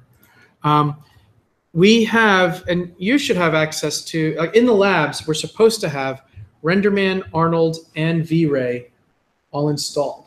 And so if you go on a computer and you want to use one of those and it's not working, send an email to support. Hey, I'm on this computer in this lab and this isn't working. It's supposed to work. No, it's not. So it's. That's what I was Yeah, see, you guys assume things. Stop assuming things. Ask me or something. So those three ray trace renderers should all be active. Now on this machine, I will send a support message after class requesting that Arnold and V-Ray get activated for this. But we have the licenses for those, and so they should be in there. Now the lucky thing is that they do essentially they work in similar ways. So what I show you in RenderMan also exists in Arnold and in V-Ray. All the options, the buttons to click and where they are different, but there's tutorials on this. This is a very common thing to do, is to use a high dynamic range image to light your scene in a ray tracer. So you can find the tutorials about which buttons to push, and you want to take good notes about the terminology that we covered today, so that you can search if you want to use V-Ray or if you want to use Arnold. You can search and say, hey, I want to create a matte object in Arnold, or I want to light, how do I make a light with HDR? It's all in there. So one of the things I should show you at first, though, is just exactly what an HDR light image looks like before you even put it to use. So I'm just going into our course folder, resources for week 5, and there's an HDR folder here. And there's an HDR in here that was created using a Ricoh Theta S, and I'm just going to open a JPEG image. You'll see there's 4 JPEG images, and there's 2 images that say HDR in them in 2 different formats. So what happens here in the process is that the cameras themselves, even good professional ones, do not have high dynamic range. We're talking about 32-bit in dynamic range, so that the sunlight is thousands of times brighter than even the light bouncing off a rock, and certainly than the shadow. But we also want to see that there is sunlight that's reaching in and bouncing around. This is the redwood forest. This is Muir Woods near San Francisco, where the Ewoks live. The process of creating a high dynamic range image is to use a camera to photograph at different exposure levels, okay? So here's the JPEG image. It's underexposed, but in the data of this JPEG image is the shutter speed and the ISO and the aperture that was used to photograph this. And I can know that, okay, well, this is pure white, so whatever these lights are brighter even than this could measure. Ideally, I would have shot more so that I could have exposed for the sky a little better. Like the sky is exposed better here where we have like the blue, but it's only because it's filtered through the leaves. ideally I would have done at least one more shot at even a higher shutter speed so that this would have been darker, because you can keep going down and down and down, like faster and faster, faster shutter speeds, and the sun is going to still almost always be white. But ideally, you want to capture an image of the sky around the sun without the sky being washed out, okay? Because typically you take a photograph and it looks more like this, and you can see all the detail in between the leaves is lost because that light is so much brighter. But the advantage is I can see these leaves now, right? I increase this more, there's leaves here in the shadows. If I go back here, I could not see any of those leaves with this exposure. And honestly, the Ricoh Theta, the camera is not the greatest camera in the world, but when you use it this way by shooting with multiple exposures, at each one being different shutter speeds, you can actually gather all the information that you want. So this particular image gets used to capture all of the detail here in the sky and in the leaves, and then each brighter image captures more detail in the shadows. And so that's what you do to generate the source material for creating a 32-bit high dynamic range image. Now, in the case of the Ricoh Theta, it outputs this image. It looks really, really distorted, but all this is, it's a spherically mapped image, right? So this from left to right is 360 degrees all around the equator of what's around that camera, all right?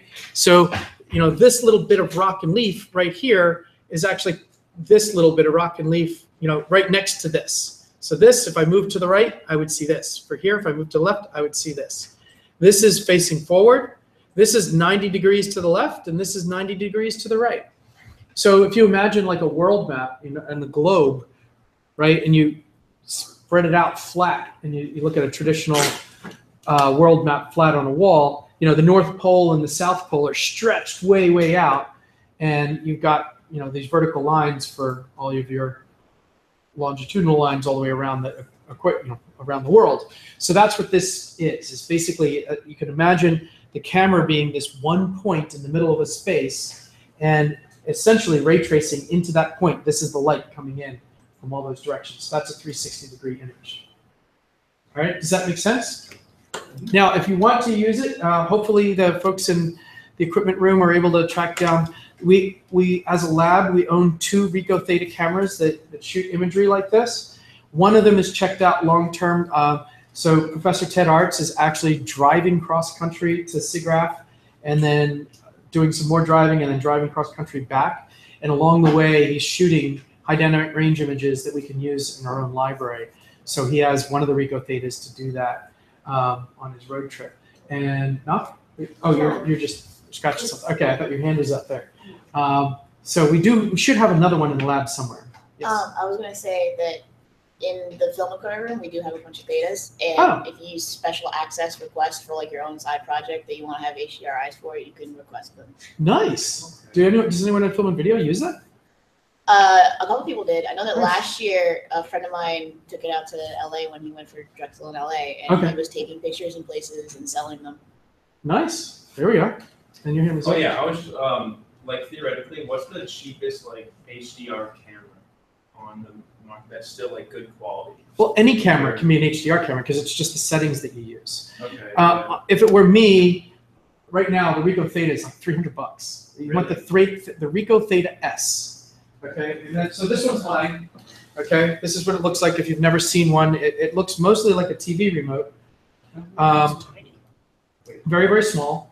But it's got 2 fisheye lenses, one on each side.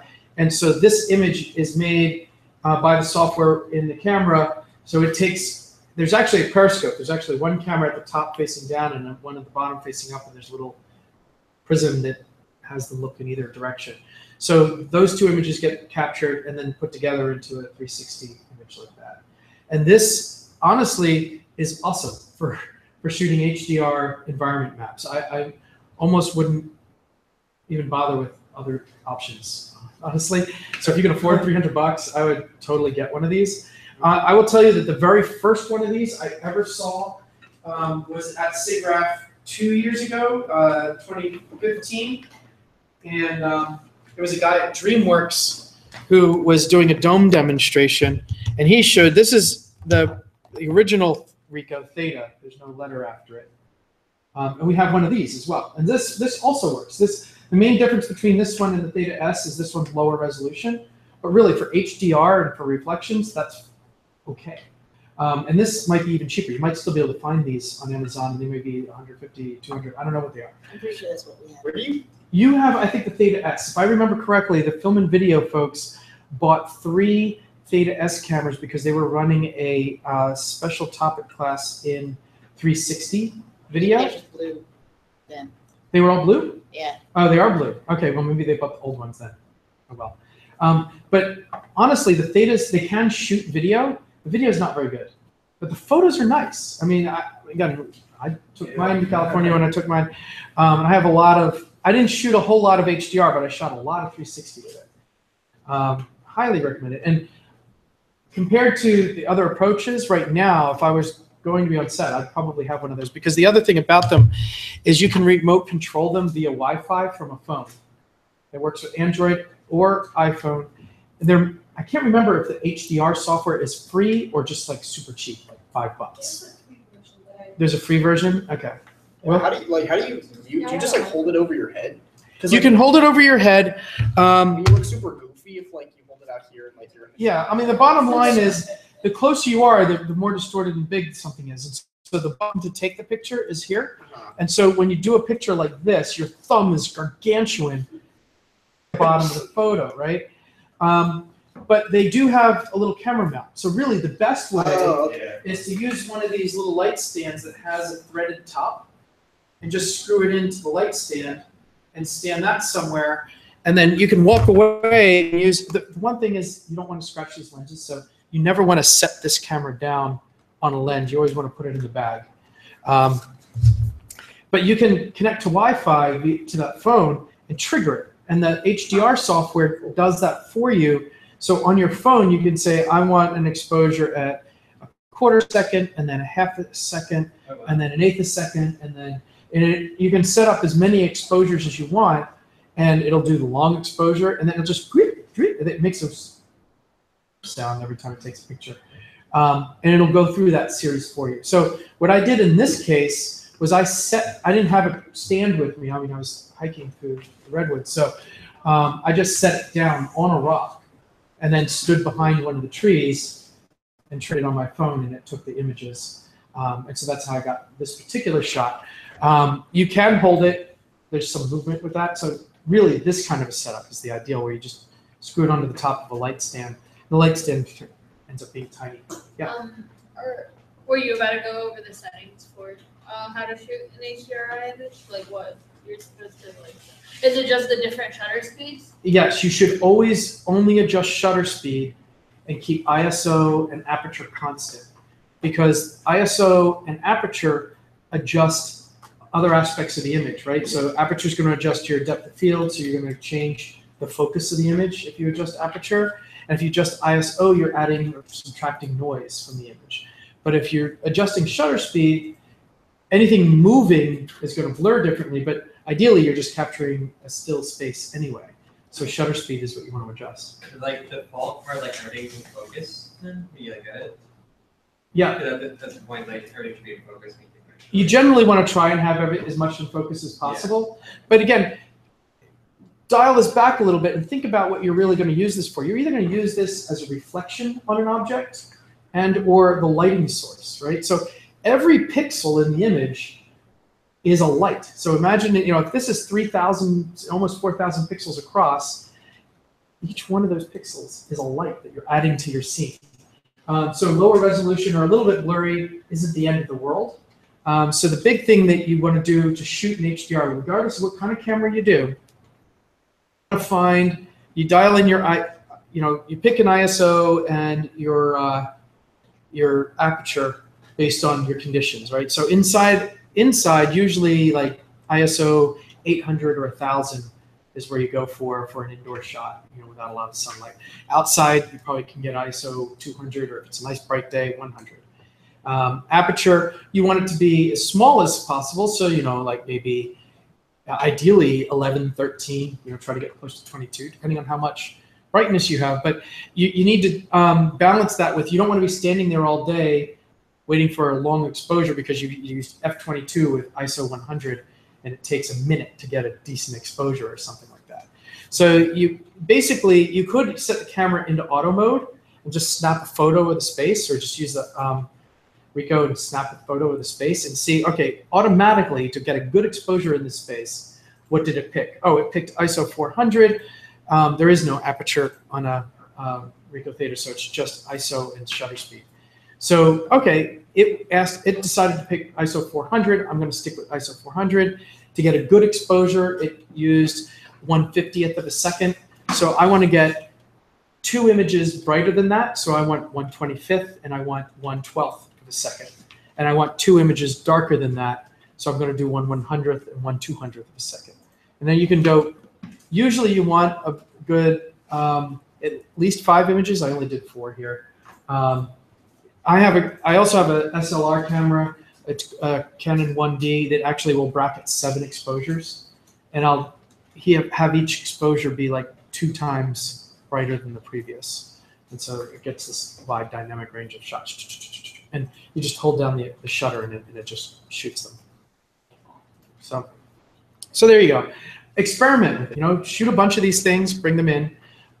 So that's the end result of what the HDR image. Ultimately, that's the mapping. That's the distortion that it looks like.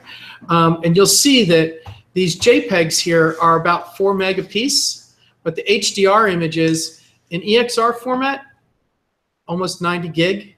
No, 90 meg. 90 meg and 45 meg.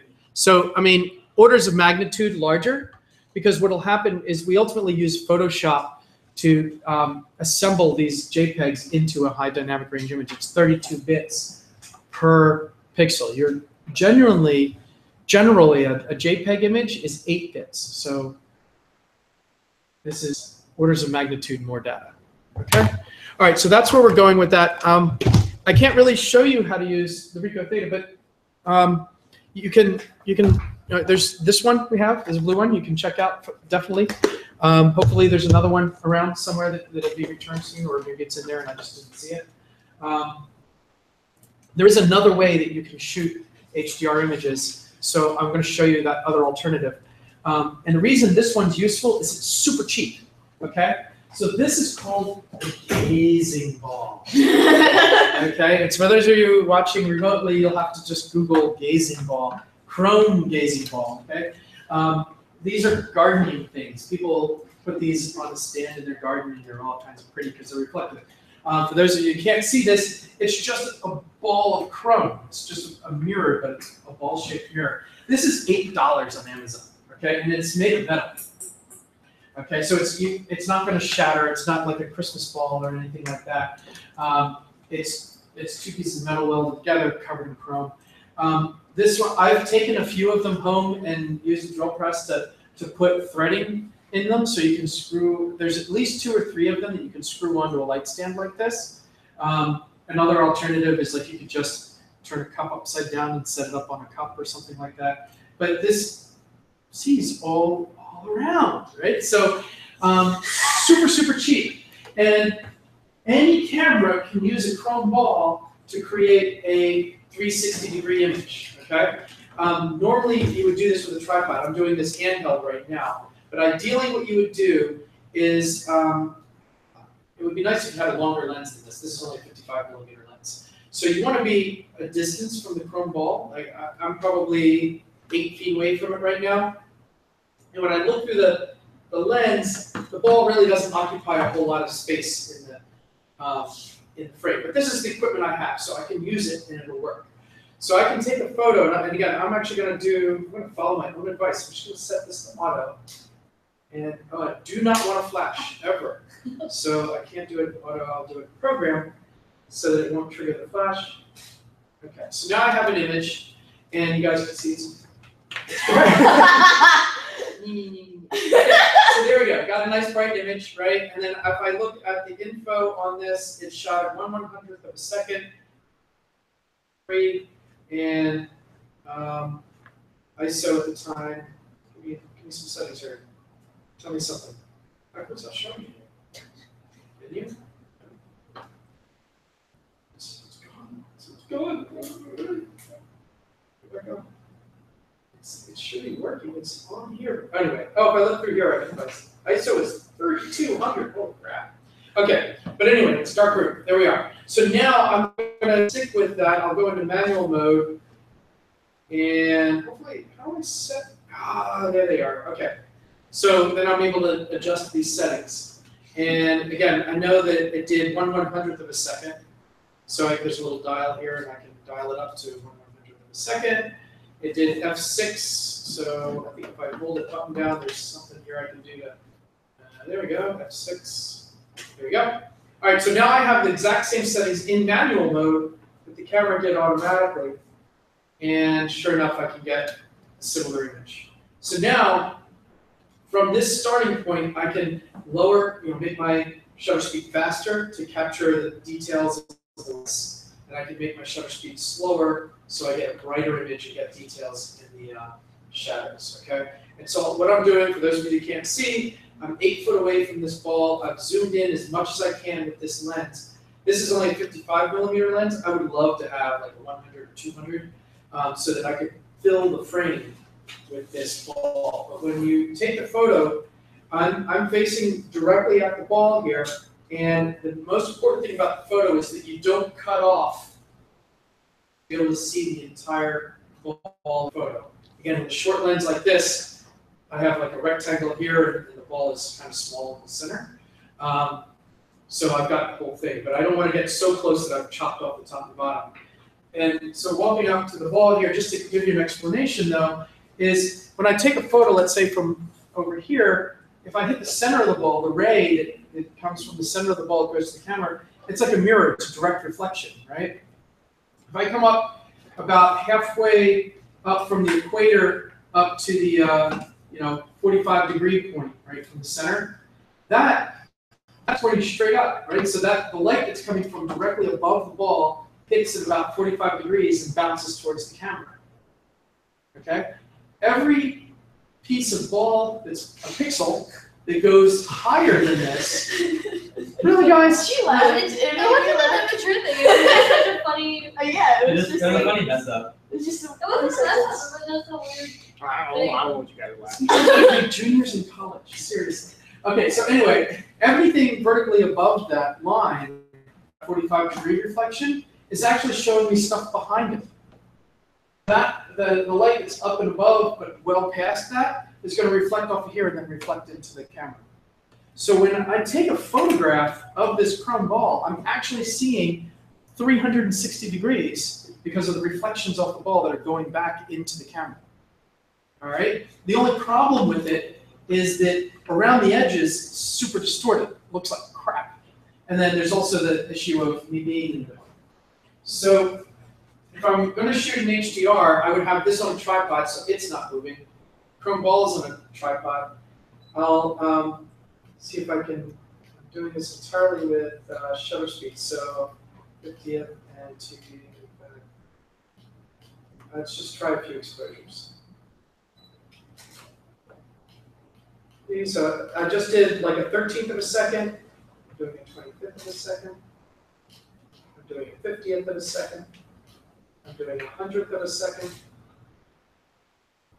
and let's see, what's the about 200, 400, and 800. All right, so I'm always doubling, okay? And so if I play those back, the last one actually isn't even dark enough. I mean, I can actually see it. Ooh, this is a touchscreen. Cool. All right, but you can see like the first one that I shot at a 13th of a second is way overexposed. But that's showing me detail that's in the shadows, okay? So anyway, there's my series of photos, and I did this in this direction. Now, what I'll do is walk 90 degrees around this ball, all right? So again, for those of you that are not online right now, if I was looking straight at this ball and I was standing at the south of the ball, I've now moved to the east, essentially, and now I'm facing that same ball, and I'm going to do the same set of exposures. Do you have to be the exact same distance away from the ball? It's ideal if you are, but I mean, all of it, I'm shooting by hand at this point. I'm not exactly the same distance, but I'm pretty close. And this is actually somewhat forgiving. So you want to be as close as possible to the same distance. All right, so I did my 13th of a second, 25, 25th of a second that was, 50th, 100th, 200th, 400th, and 800th. All right, so I've got my images, and hopefully I have a card reader and I can bring these into the computer. How are we doing on time? 2:05. Wait, why did you take? Wait, you took like 7 images that time? I think I took 7 total, right? Yeah, so I started at 13th, then 25th, 50th, 100th. So that was 4 right there, right? And then 3 more above that. So the 100th was the middle one, right? And then I did 3 that were slower than that and 3 that were faster than that. So is 5 like the minimum? I mean, I did one using 4 images. So, I mean, the more that you do, the more information you have, the more accurate it is. All right. I would say, I mean, generally on set, you know, we shoot 5 or 7. And at least probably the difference between the shutter speeds. Okay, so I have a bunch of things to show you. One is super quick in Photoshop is how to actually make the high dynamic range image itself, okay? And this will work the same way whether, I'm stuck, something wrong with my chair. Okay, so let's fire up Photoshop. Hopefully my memory card is loaded now, look at that, all right, so Canon. Look at all these images. I'm just gonna, it's full of pictures. All right, copy.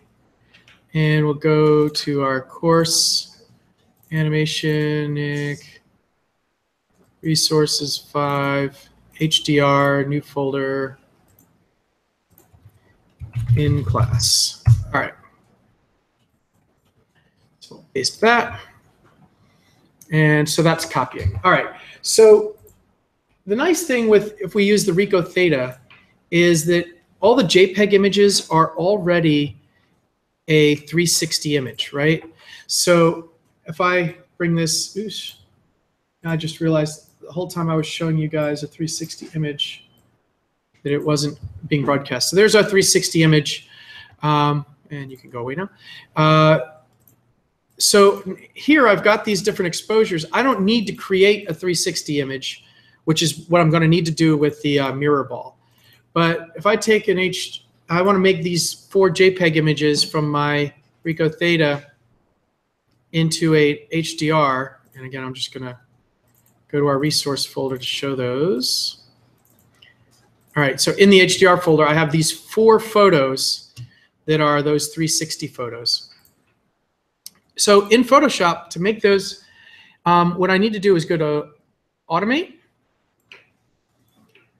So it's the File menu, Automate, and then third from the bottom is, no, I'm sorry, second from the bottom, Merge to HDR Pro. Okay, so this is how I'm going to make an HDR image from a bunch of JPEGs. So I'll browse and I'll go to those images.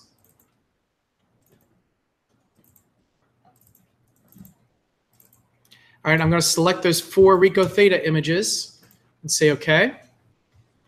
And once I've got those 4 in here, I'll say OK.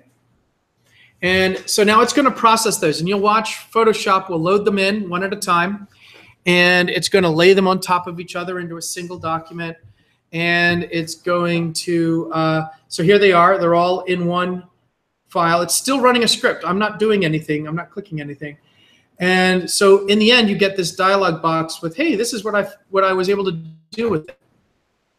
A lot of times, if you do just a plain old search on HDR, you will find images like this, okay?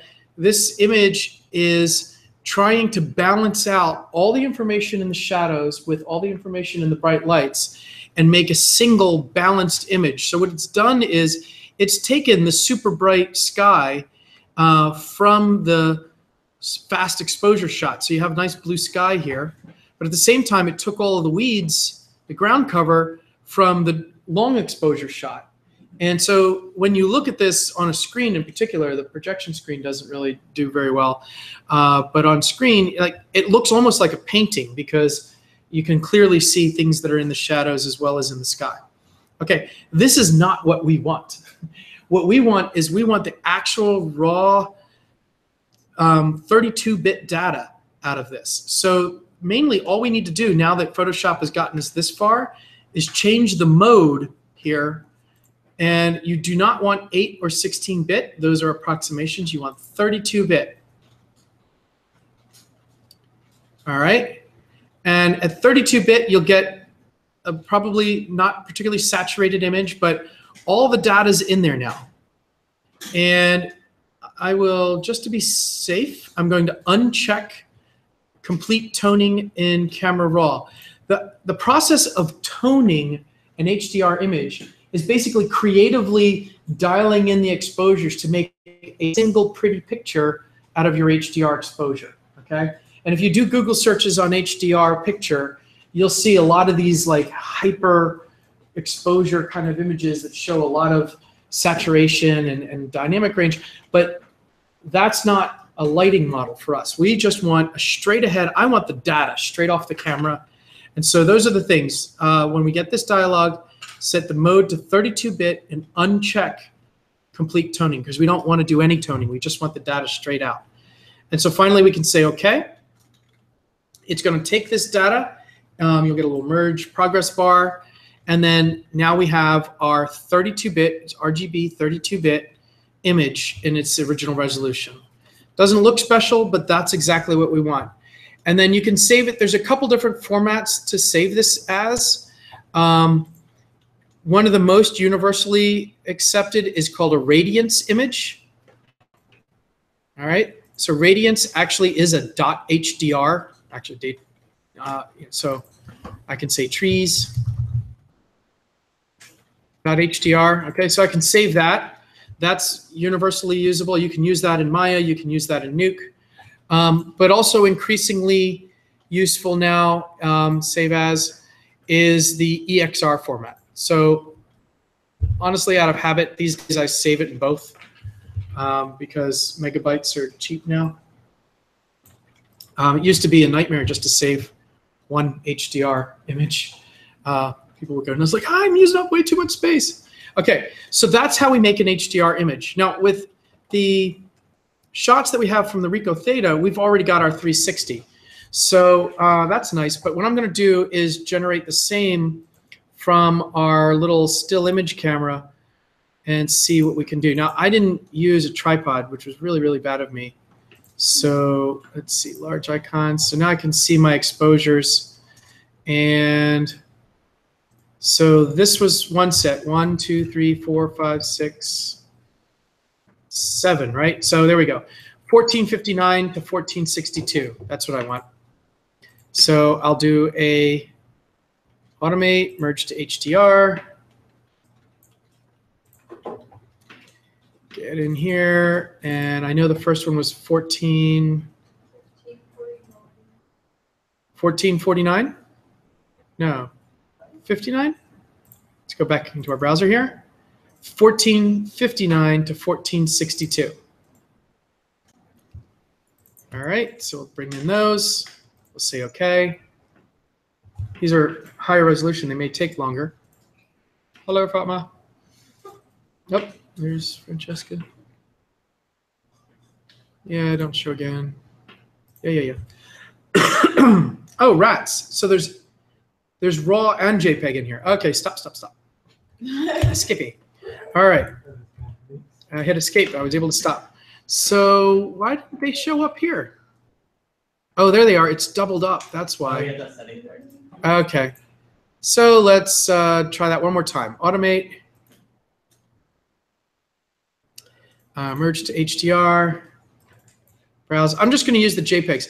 Truthfully, the correct thing to do would be to use the RAW files, the CR2s. So you could use those. I would recommend it. But for now, just for speed, I'm going to use the JPEG images, which Click type and it'll organize it by the type the names. Ooh, I could just select JPEG right here. We're gonna do that too. Right, there we go. All right, 59 to, what number? 1, 2, 3, 4, 5, 6, 7, 65. You got, oh, you're right, 62. All right, fine. I thought it took more pictures than that.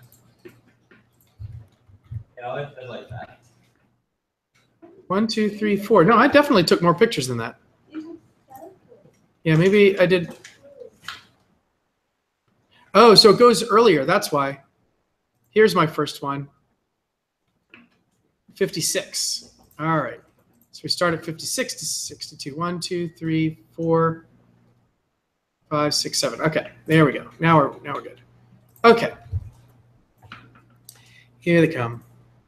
To save the day. Our Chrome ball photos. All right, they're going in. We'll do a little HDR calculation. We'll bring up an HDR dialog box. Wow, Francesca, you're really thrilled. Oh my god. All right, so there's our HDR. I've got 32-bit select. This is unchecked. So I'll say OK. It's creating the HDR. God. We get this to look at for sample work from now on. And save as. Just to move things along, I'm just going to save this as an HDR. So I'll just call this class ball 1. And that's it, EXR. Save that.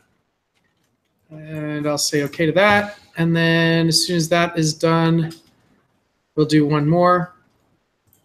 And I guess the point here, by the way, is that I'm still going to need to create a 360 from those Chrome ball shots, but I'm actually generating the HDR from the photos straight out of the camera. I'm not doing the HDR after the fact, and you'll see why in a little bit. Okay, so now I want 63 pretty much to 1469. So 63 to 1469. Okay. Okay. And then I think I may have made a mistake. It looks like I saved my EXR to the memory card, or is it? No, that's the right place. Okay, great. Okay. So you can see the processing of these photos doesn't take very long. Now, I probably didn't do a great job of getting the right color balance here in terms of the white balance for the camera, but we'll just live with that for now. 32-bit, no toning.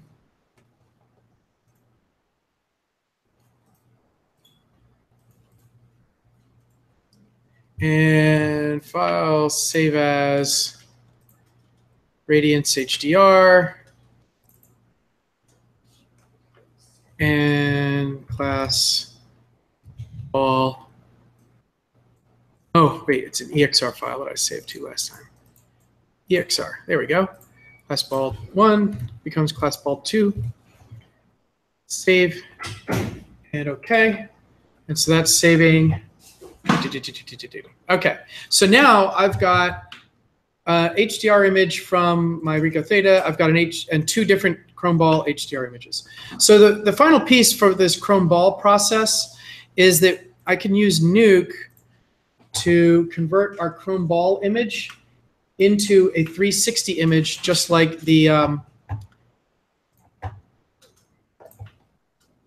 Theta image. So here's my new Nuke comp here. And just for reference, I'm going to read. I hit R for read. And I'll go in and read in the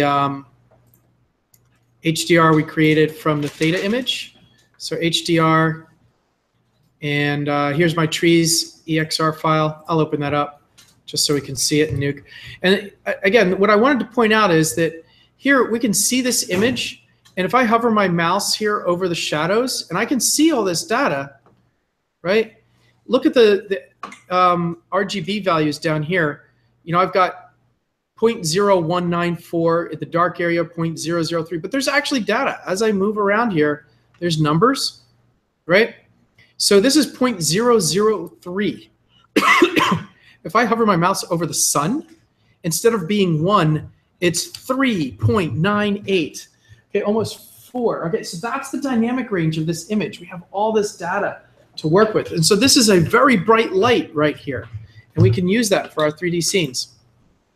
Okay, so let's finish processing our Chrome Ball EXRs or HDRs. So in class, what I'm going to do with this is, without using sequence, I'm going to bring in just one JPEG each from those photographs that I took. So I'm going to bring in 1461, I think, was from one angle. Yeah, let's do 1459. I'll bring in 1459 just as a still image, not as a sequence, just because it's a nice even exposure. And then this same thing as 1465 is the other angle, kind of the same exposure. So select those two as JPEGs and open them up. Okay, so first thing someone had mentioned about, I forget, do we need to see the whole ball or something like that? Maybe I brought it up. So here's our image. First thing I'm going to do is crop the image down to the size of the ball. So I'll hit tab and type in crop and just drag these so they get to just the very top and side of the ball on all sides.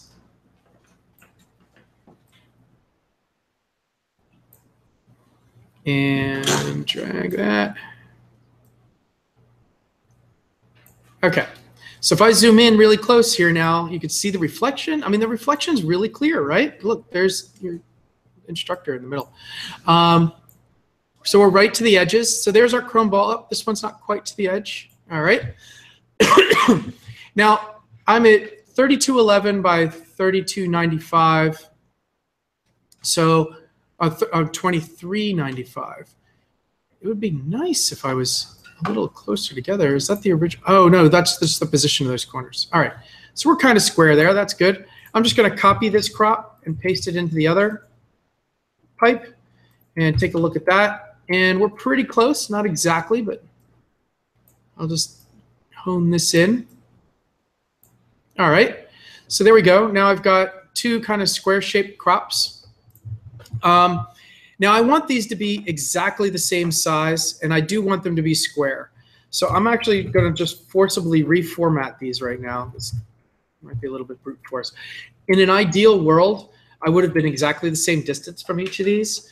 I would have cropped these precisely square so that they were exactly the same dimensions, up and down, left and right. But as a way of forcing this through quickly just to get a result, I'm just going to use the Reformat node. I'm going to change this just to be the highest resolution square that we have handy here. So 2048 by 2048. And I'm going to set the resize type to distort. Okay, and so what that's going to do is make this terrible. 2048 by 2048 to format, distort. That's odd. Why is that not coming out the right format? I mean, just, oh, wait a minute, though, maybe. Okay, it's still using the whole image. So I need to go back to my crop node and say reformat. There we go. That's what I missed. So in my crop node here, I want to make sure that I cropped it and that I reformatted the image so that everything that sees the image after this crop sees it in the new resolution. If I have this unchecked, it's still, the nodes down here see the original resolution from the photo. And now that I've cropped it, I need to probably adjust this a little bit again, just so I can see the edges. All right, so there we go. So I'll double click this other one, reformat. Let's take a look at that.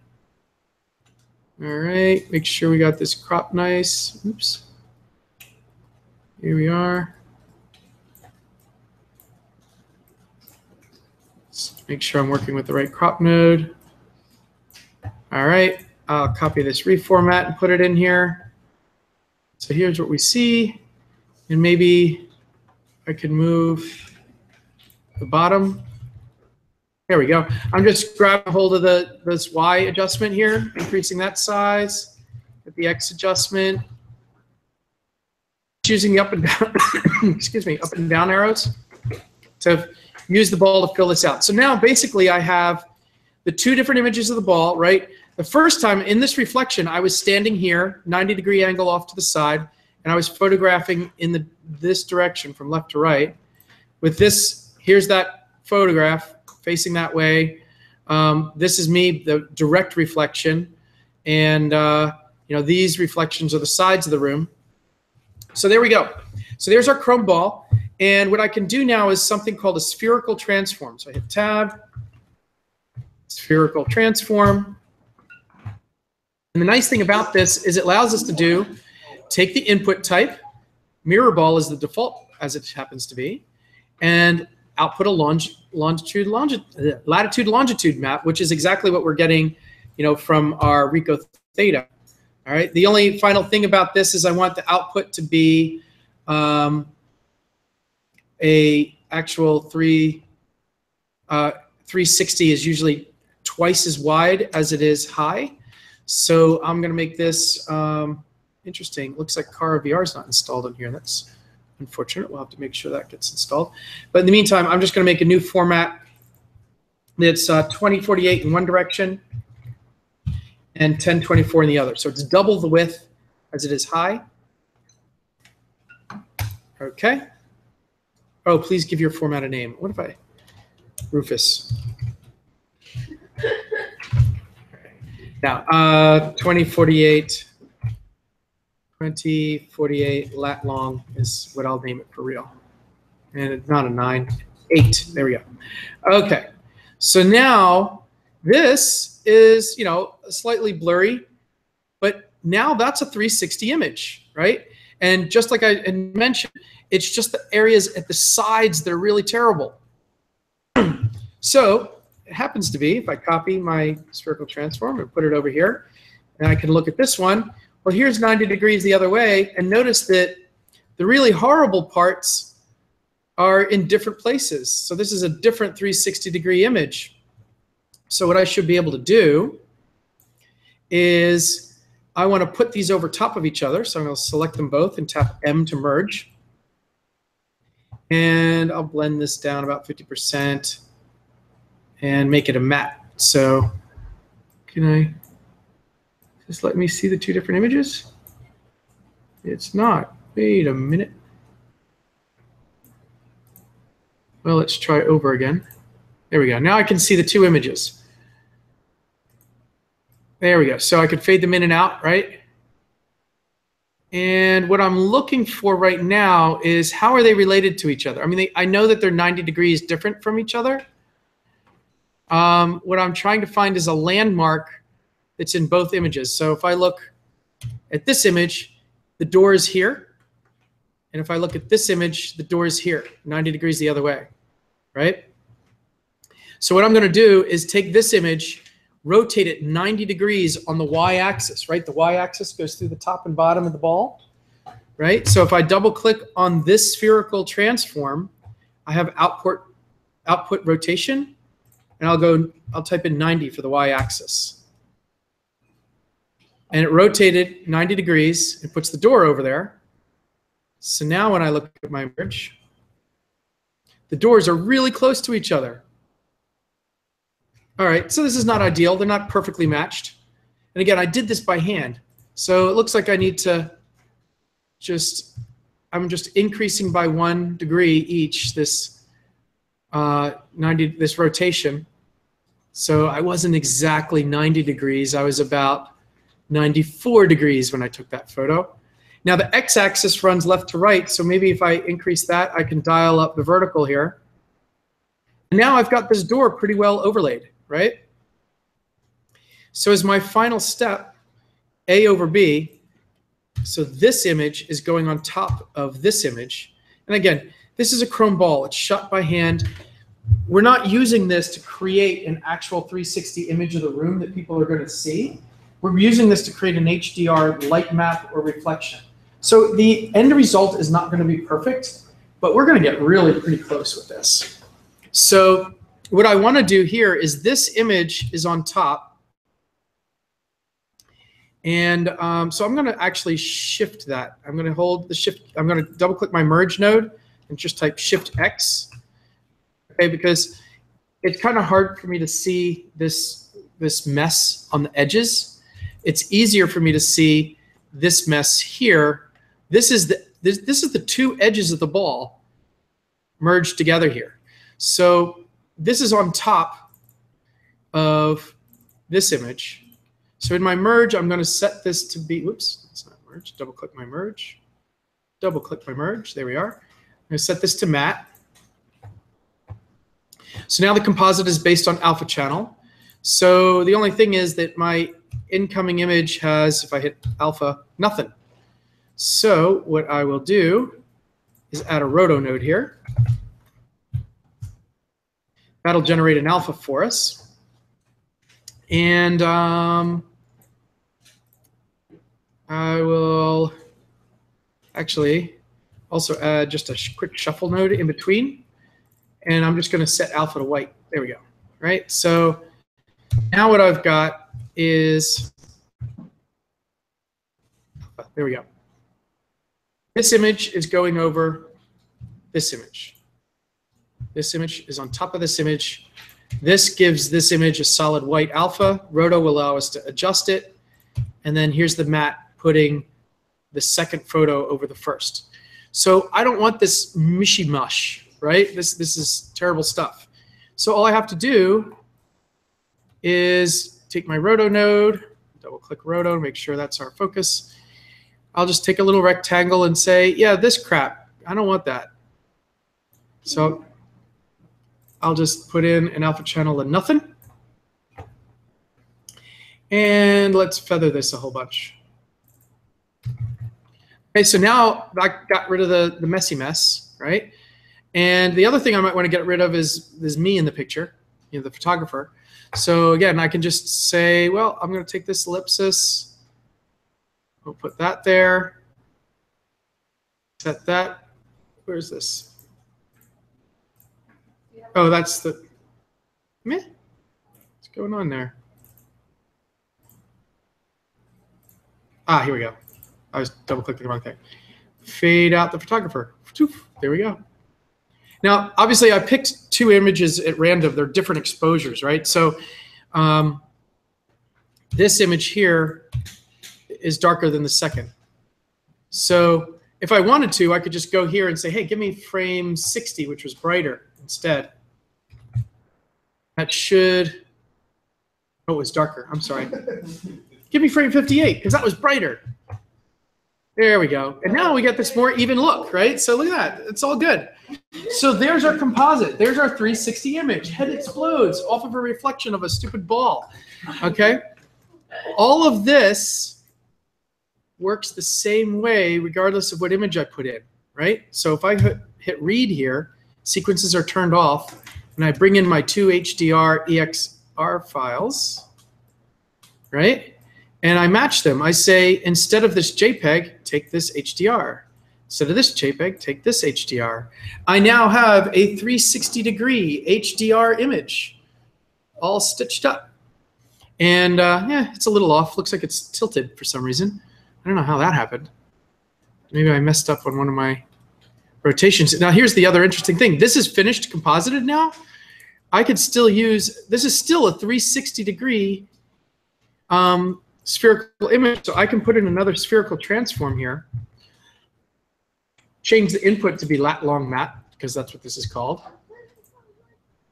Make sure that I'm outputting my lat long. Okay, so the input and output are exactly the same on this now, but now I can dial this in terms of rotations. So it looks like there's a twist in the z-axis. So I can try and adjust my z-axis here to try to straighten things out. There we go. This is looking a little better. Maybe my x-axis as well.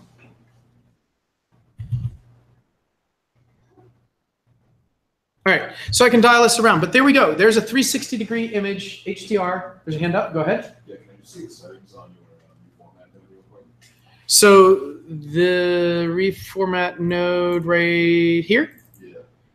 So all I did was I created a format that is 2040. Oh, this first one was 2048 by 2048. Yeah. And then my output for my transform is 2048 by 1024. Does that make sense? Yeah. So anyway, there we go. So that's an and now I can do a write node here, and you know, I don't have my scripts loaded up here, but I can say class ball sphere or 360, right? 360 .exr. Save that. I want to make sure that I bring this all the way up to 32-bit float. And when I render this, now this is a 360 image that I can light a scene with or use as reflections. And I'll just render that. Okay, so that's the process. Those are a couple processes for building 360-degree images I wanted to get through. So you can use that. We're at 2:30. This is great. You can use either the Chrome ball, and again, the Chrome ball is still used today. It's very quick for capturing reflections, right? You don't even need to capture HDR to capture a photograph of the Chrome ball, and use this conversion to make a reflection map. Have you ever used a reflection map in Maya? Yeah. So basically, you just say, hey, use this spherical image as a reflection map, and that shows up in your reflections. So you don't even have to do the whole HDR thing. You can take a photo of a Chrome ball, run it through this process in Nuke to convert it into 360 image, and then use that as a reflection map. The interesting thing is a reflection map is really effective because all of the streaks and the fingerprints that are on here, that all gets into your reflections too. It makes your reflections look more realistic. So there's that. In terms of the Chrome ball, yeah, you don't want to smudge it. So we have these little hoods. So no one where I take you. Okay, there we go. So, and then this, you can polish the ball with this, right? But it just unscrews. I would just say that it's really hard to get the Chrome ball on the threads and turning. The easier way is to hold the ball still with your hand and spin the stand. This is a whole lot easier, believe it or not. I actually doing this and holding the ball and putting it on the stand and trying to line up the threads, and it's going to fall off with his head. But if you just hold the ball still, these stands are lightweight. You just put it into the socket and start spinning it, and the threads catch, and you're in good shape. Okay? Yes? Did you say that you put the threading in it yourself? Or yes, I did. Yeah. So if you ever wanted to have your very own Chrome ball, I'll dig up the link on Amazon. It was like $8, and I can post that. And there's already a little hole in here, but it's not big enough. And so there's a little. You can go to Lowe's or Home Depot. The actual thread is 1/4 inch, 20. So 20 stands for there's 20 threads. It goes around 20 times for every inch along the distance. 1/4 inch is the diameter of the actual threading hole. So you can buy this little bit that's a 1/4 20 mount, and then we have a machine shop at Drexel. You can use it. And we also have the hybrid lab, right? So I can't remember if we have a drill press in the hybrid lab, but I'm pretty sure we have one in the wood shop that's over by Peck. They probably do it for you at Home Depot. They might do it for, yeah, you could bring it to Home Depot. I don't know if they have drill presses at Home Depot, but anyway, that's what I did. Is I put this thing in a drill press and drilled a hole big enough for this, and then epoxy glued it into place. So there you go. That's it, and that brings us right back to last week of what's in the box. That's what's in the box. Is this ball and why it's there. So it's not as traumatic as you might have thought. There's a Chrome ball in there the whole time. So there you go. That's that process. Now the only thing that we've kind of left out is, oh, that's great. Well, what do I do in Maya to actually put that to use, right? So really quickly with radius renderers, normally a lot of times the setting is inside the render settings. I think it's not for RenderMan. So features, yeah, passes. So it's not in here. So I remember Arnold.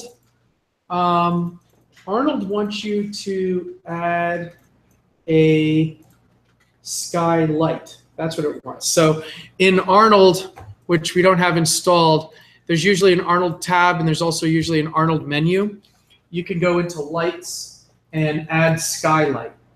And then basically what that does is add a sphere to your scene, and you can basically add a file texture, and then you just add your EXR texture file to that, and then it uses that. It puts the image on the light, and that, you know, that value of 4 for the sun is a light of that value coming from that direction. It's like the V-Ray dome light. Yeah, but instead of a dome, it's a full sphere. Okay. Yeah, and I think in, if I remember correctly, Mental Ray has an environment setting here in the settings. What's that? Illumination, but there's actually an environment setting, and there's like an environment light, I think. So this is the terminology you want to write down, because essentially what you're doing is you want to use an HDR lighting in your ray tracer. And so there's documentation in V-Ray and Arnold and all of them on how to do it. In RenderMan, I'm pretty sure it's just this button here that is the creating a Skylight, I think it is. What does it actually go? Create an environment light. Okay, so just as a real quick test here, I'll just put in a polygon sphere and scale it up. All right, so I don't think I'll get much of anything from a render right now because I haven't applied any materials to this. I think you need a live render, man. Why did you block this? I don't want you to block this. Cancel? Is RenderMan trying to see if it's allowed to do something? All right, well, we got nothing. So let me just apply a new material. And RenderMan, we'll just do a RenderMan surface. Here we go. And now what I'll do in the RenderMan tab is choose to add an environment light. And so we get this little object, environment map light, environment image. And so I can pick any image. I'll do the classroom one, I guess.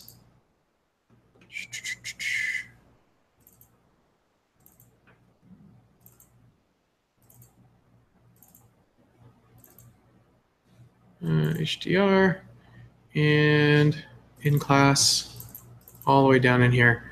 All right, so there's our class ball 360. Open that. So there it is. And now let's see if we get a, do we get a render? Is it the same as image-based lighting, or is that? Yeah, that's exactly what this is, except that instead of a low dynamic range image, we're using an HDR image, so we get better lighting out of it. Unfortunately, this doesn't look like it's actually working. You get an error at the bottom. Yeah. Let's discard. Cannot find preprocessor shader. So none of our ray tracers are properly installed on here, apparently. Sigh.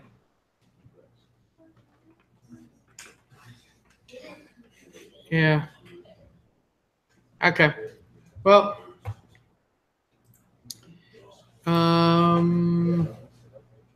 rats. Well, that kind of ruins this. That's the hangout. What's this?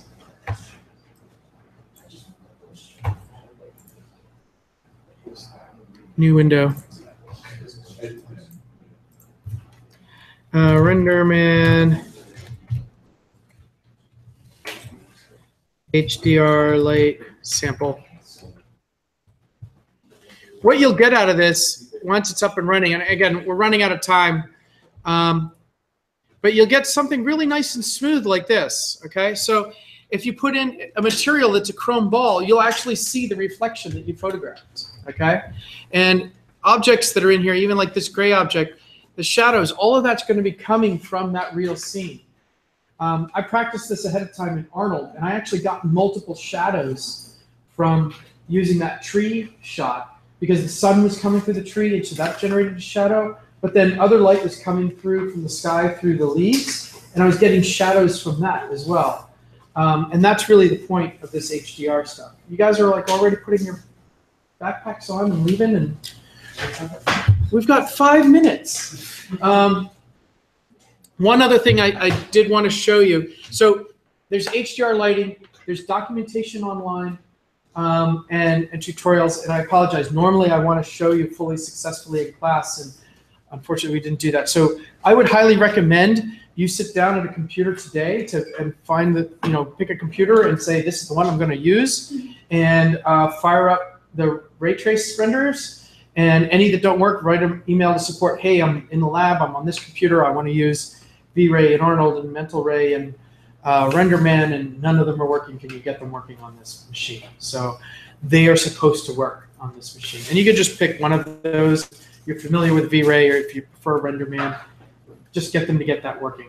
Now the nice thing is if you do choose RenderMan, I mean, you can use the free Education 2017 Maya on your own computer and the free non-commercial RenderMan. So you can download and install those on your own computer and not even depend on the labs for this. But that's an option for you. So I want you to be rendering based on the HDR light and compositing your little character on top of the, into the scene. But the other thing I want you to do is have the character be hidden from, either walk behind something or something passes in front, okay? And the trick to that is you want to create either using a matte material, M-A-T-T-E, like a compositing matte, right? Or a holdout is another word for it. Very few of you are writing anything down. These are the words that will save your life over the next 2 weeks. Holdout matte material, or a holdout matte object, just the word holdout object. Each one of these rendering engines handles this differently. I can demonstrate really quickly for you in and even just the hardware renderer, since at least that should work, right? So let me just go to my hardware 2. There we go. I can create a polygon plane, deplane, and a sphere. All right, and we'll turn on anti-aliasing and some. There we go. And I'll create a cylinder. All right. So in terms of the hardware render, it's built right into Maya. So let's say my camera has a background image. Properties, outliner. Here's my perspective image and my perspective camera and environment. I'm just going to give this a background color of kind of bluish. There we go. All right, but that could be an image instead. All right, so right now if I render, hardware render, there are my objects, and the blue is the background, right? And so this could be a matched move camera, and the objects are CG, and they're over top of this background that's in blue. Now, in my actual matched move camera shot, let's just say I had a coffee mug on the table, and my little ball character goes behind the coffee mug, right? So I create a rough model of the coffee mug that exactly follows the contour of the real life coffee mug in the shot, right? And so that's my cylinder here. This is my coffee mug. All right. For Maya hardware, all I have to do is go to the cylinder object and render stats. And I want to make this a holdout, okay? And it changes its little tonality here in the hardware render.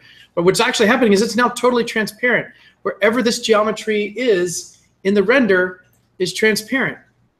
So it's going to show the actual real-life coffee cup is going to pass through and show through there, right? Ah! For this to work, I have to have, the match move has to be exactly right, and the model of the coffee cup has to be exactly right, So you want to have a simple object, you can have a box, or like you don't want to have like a bonsai tree. You know? You're gonna have to model that thing, and it has to look good from every angle. But if you put like a can of soda or a water bottle that's not transparent, by the way, or a coffee mug or a box or something like that, anything that you can model with a shape fairly quickly, then you need to, again, you're going to need to put locators on that object in your track so you know precisely where it is. But you can put in this stand-in geometry and say, hey, I want this thing to be transparent at all times. So hold out, Matt. In RenderMan, it's actually there's actually, here it is, what do they call it? Create a holdout from the selected object. There we go. So there's actually a command that sets up a shader for you there, okay? Yeah. You can do this in all the renderers? All the renderers. All the renderers. They all do it some way. I'll tell you what, Mental Ray is probably the most mental one. It's like, there's lots of, you got to do that, and you got to run a script to reveal the shader, and so honestly, I'm a fan of Mental Ray, and it's the one that's actually the most pain in the neck to do this in. But Arnold, I think, has a, there's like a holdout material or something like that. My software and my hardware, you can just hit this checkbox and it happens. I can't remember V-Ray, it's a material, or, oh, I know. In Arnold, actually, there's more attributes, like it's added attributes. Like down here, there's attributes for Arnold, and like when you install the renderer, so there's checkboxes separate for Arnold. So the words that will save your life, you want to create a matte object. And if you're really, really good, what you want to also do is create a shadow catching object, okay? And that's another material. But basically, you want to think about this, right? This ball character is on a table, right? I want CG object to catch the shadow from my HDR lighting from that ball. But I don't want the CG object catching the shadow to be visible. I just want the shadows. Does that make sense? Yeah, yes. Right? So I don't want to have a CG flat thing on top of the table. And there's a way to do that as well. And again, I don't remember if there's a shader for that in hardware. Let me just do a quick check here. If I select this plane and render stats, what happens if I turn off primary visibility? I think it just goes away altogether. Oops, wow, it stayed there. That's odd. I select that, primary visibility, and it still renders there. Huh, well, that's interesting. But if I make it a holdout, it goes transparent. But the thing is that there's no shadow as a result of it. Oh, maybe it's not a holdout, but the material, that's what it is. It's a material in the shader. It's my material. It's called use background or something like that. Oh, there it is, use background. Here we are. So select that, apply that material. Render. Okay, well, it killed it. It's not a holdout. It is on. And then, in theory, if I add a light somewhere, directional light.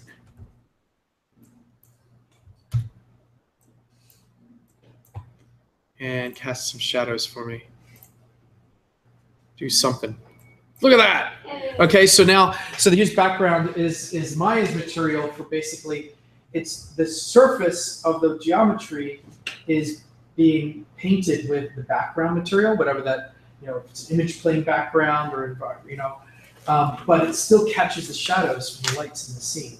So each of the ray tracing shaders has a use background shader thing. Sometimes it's called a shadow catching background. So you've got 2 weeks to do your shots and do this research and make it happen for week 7. All right, have a great week. Thank you. Go forth and render.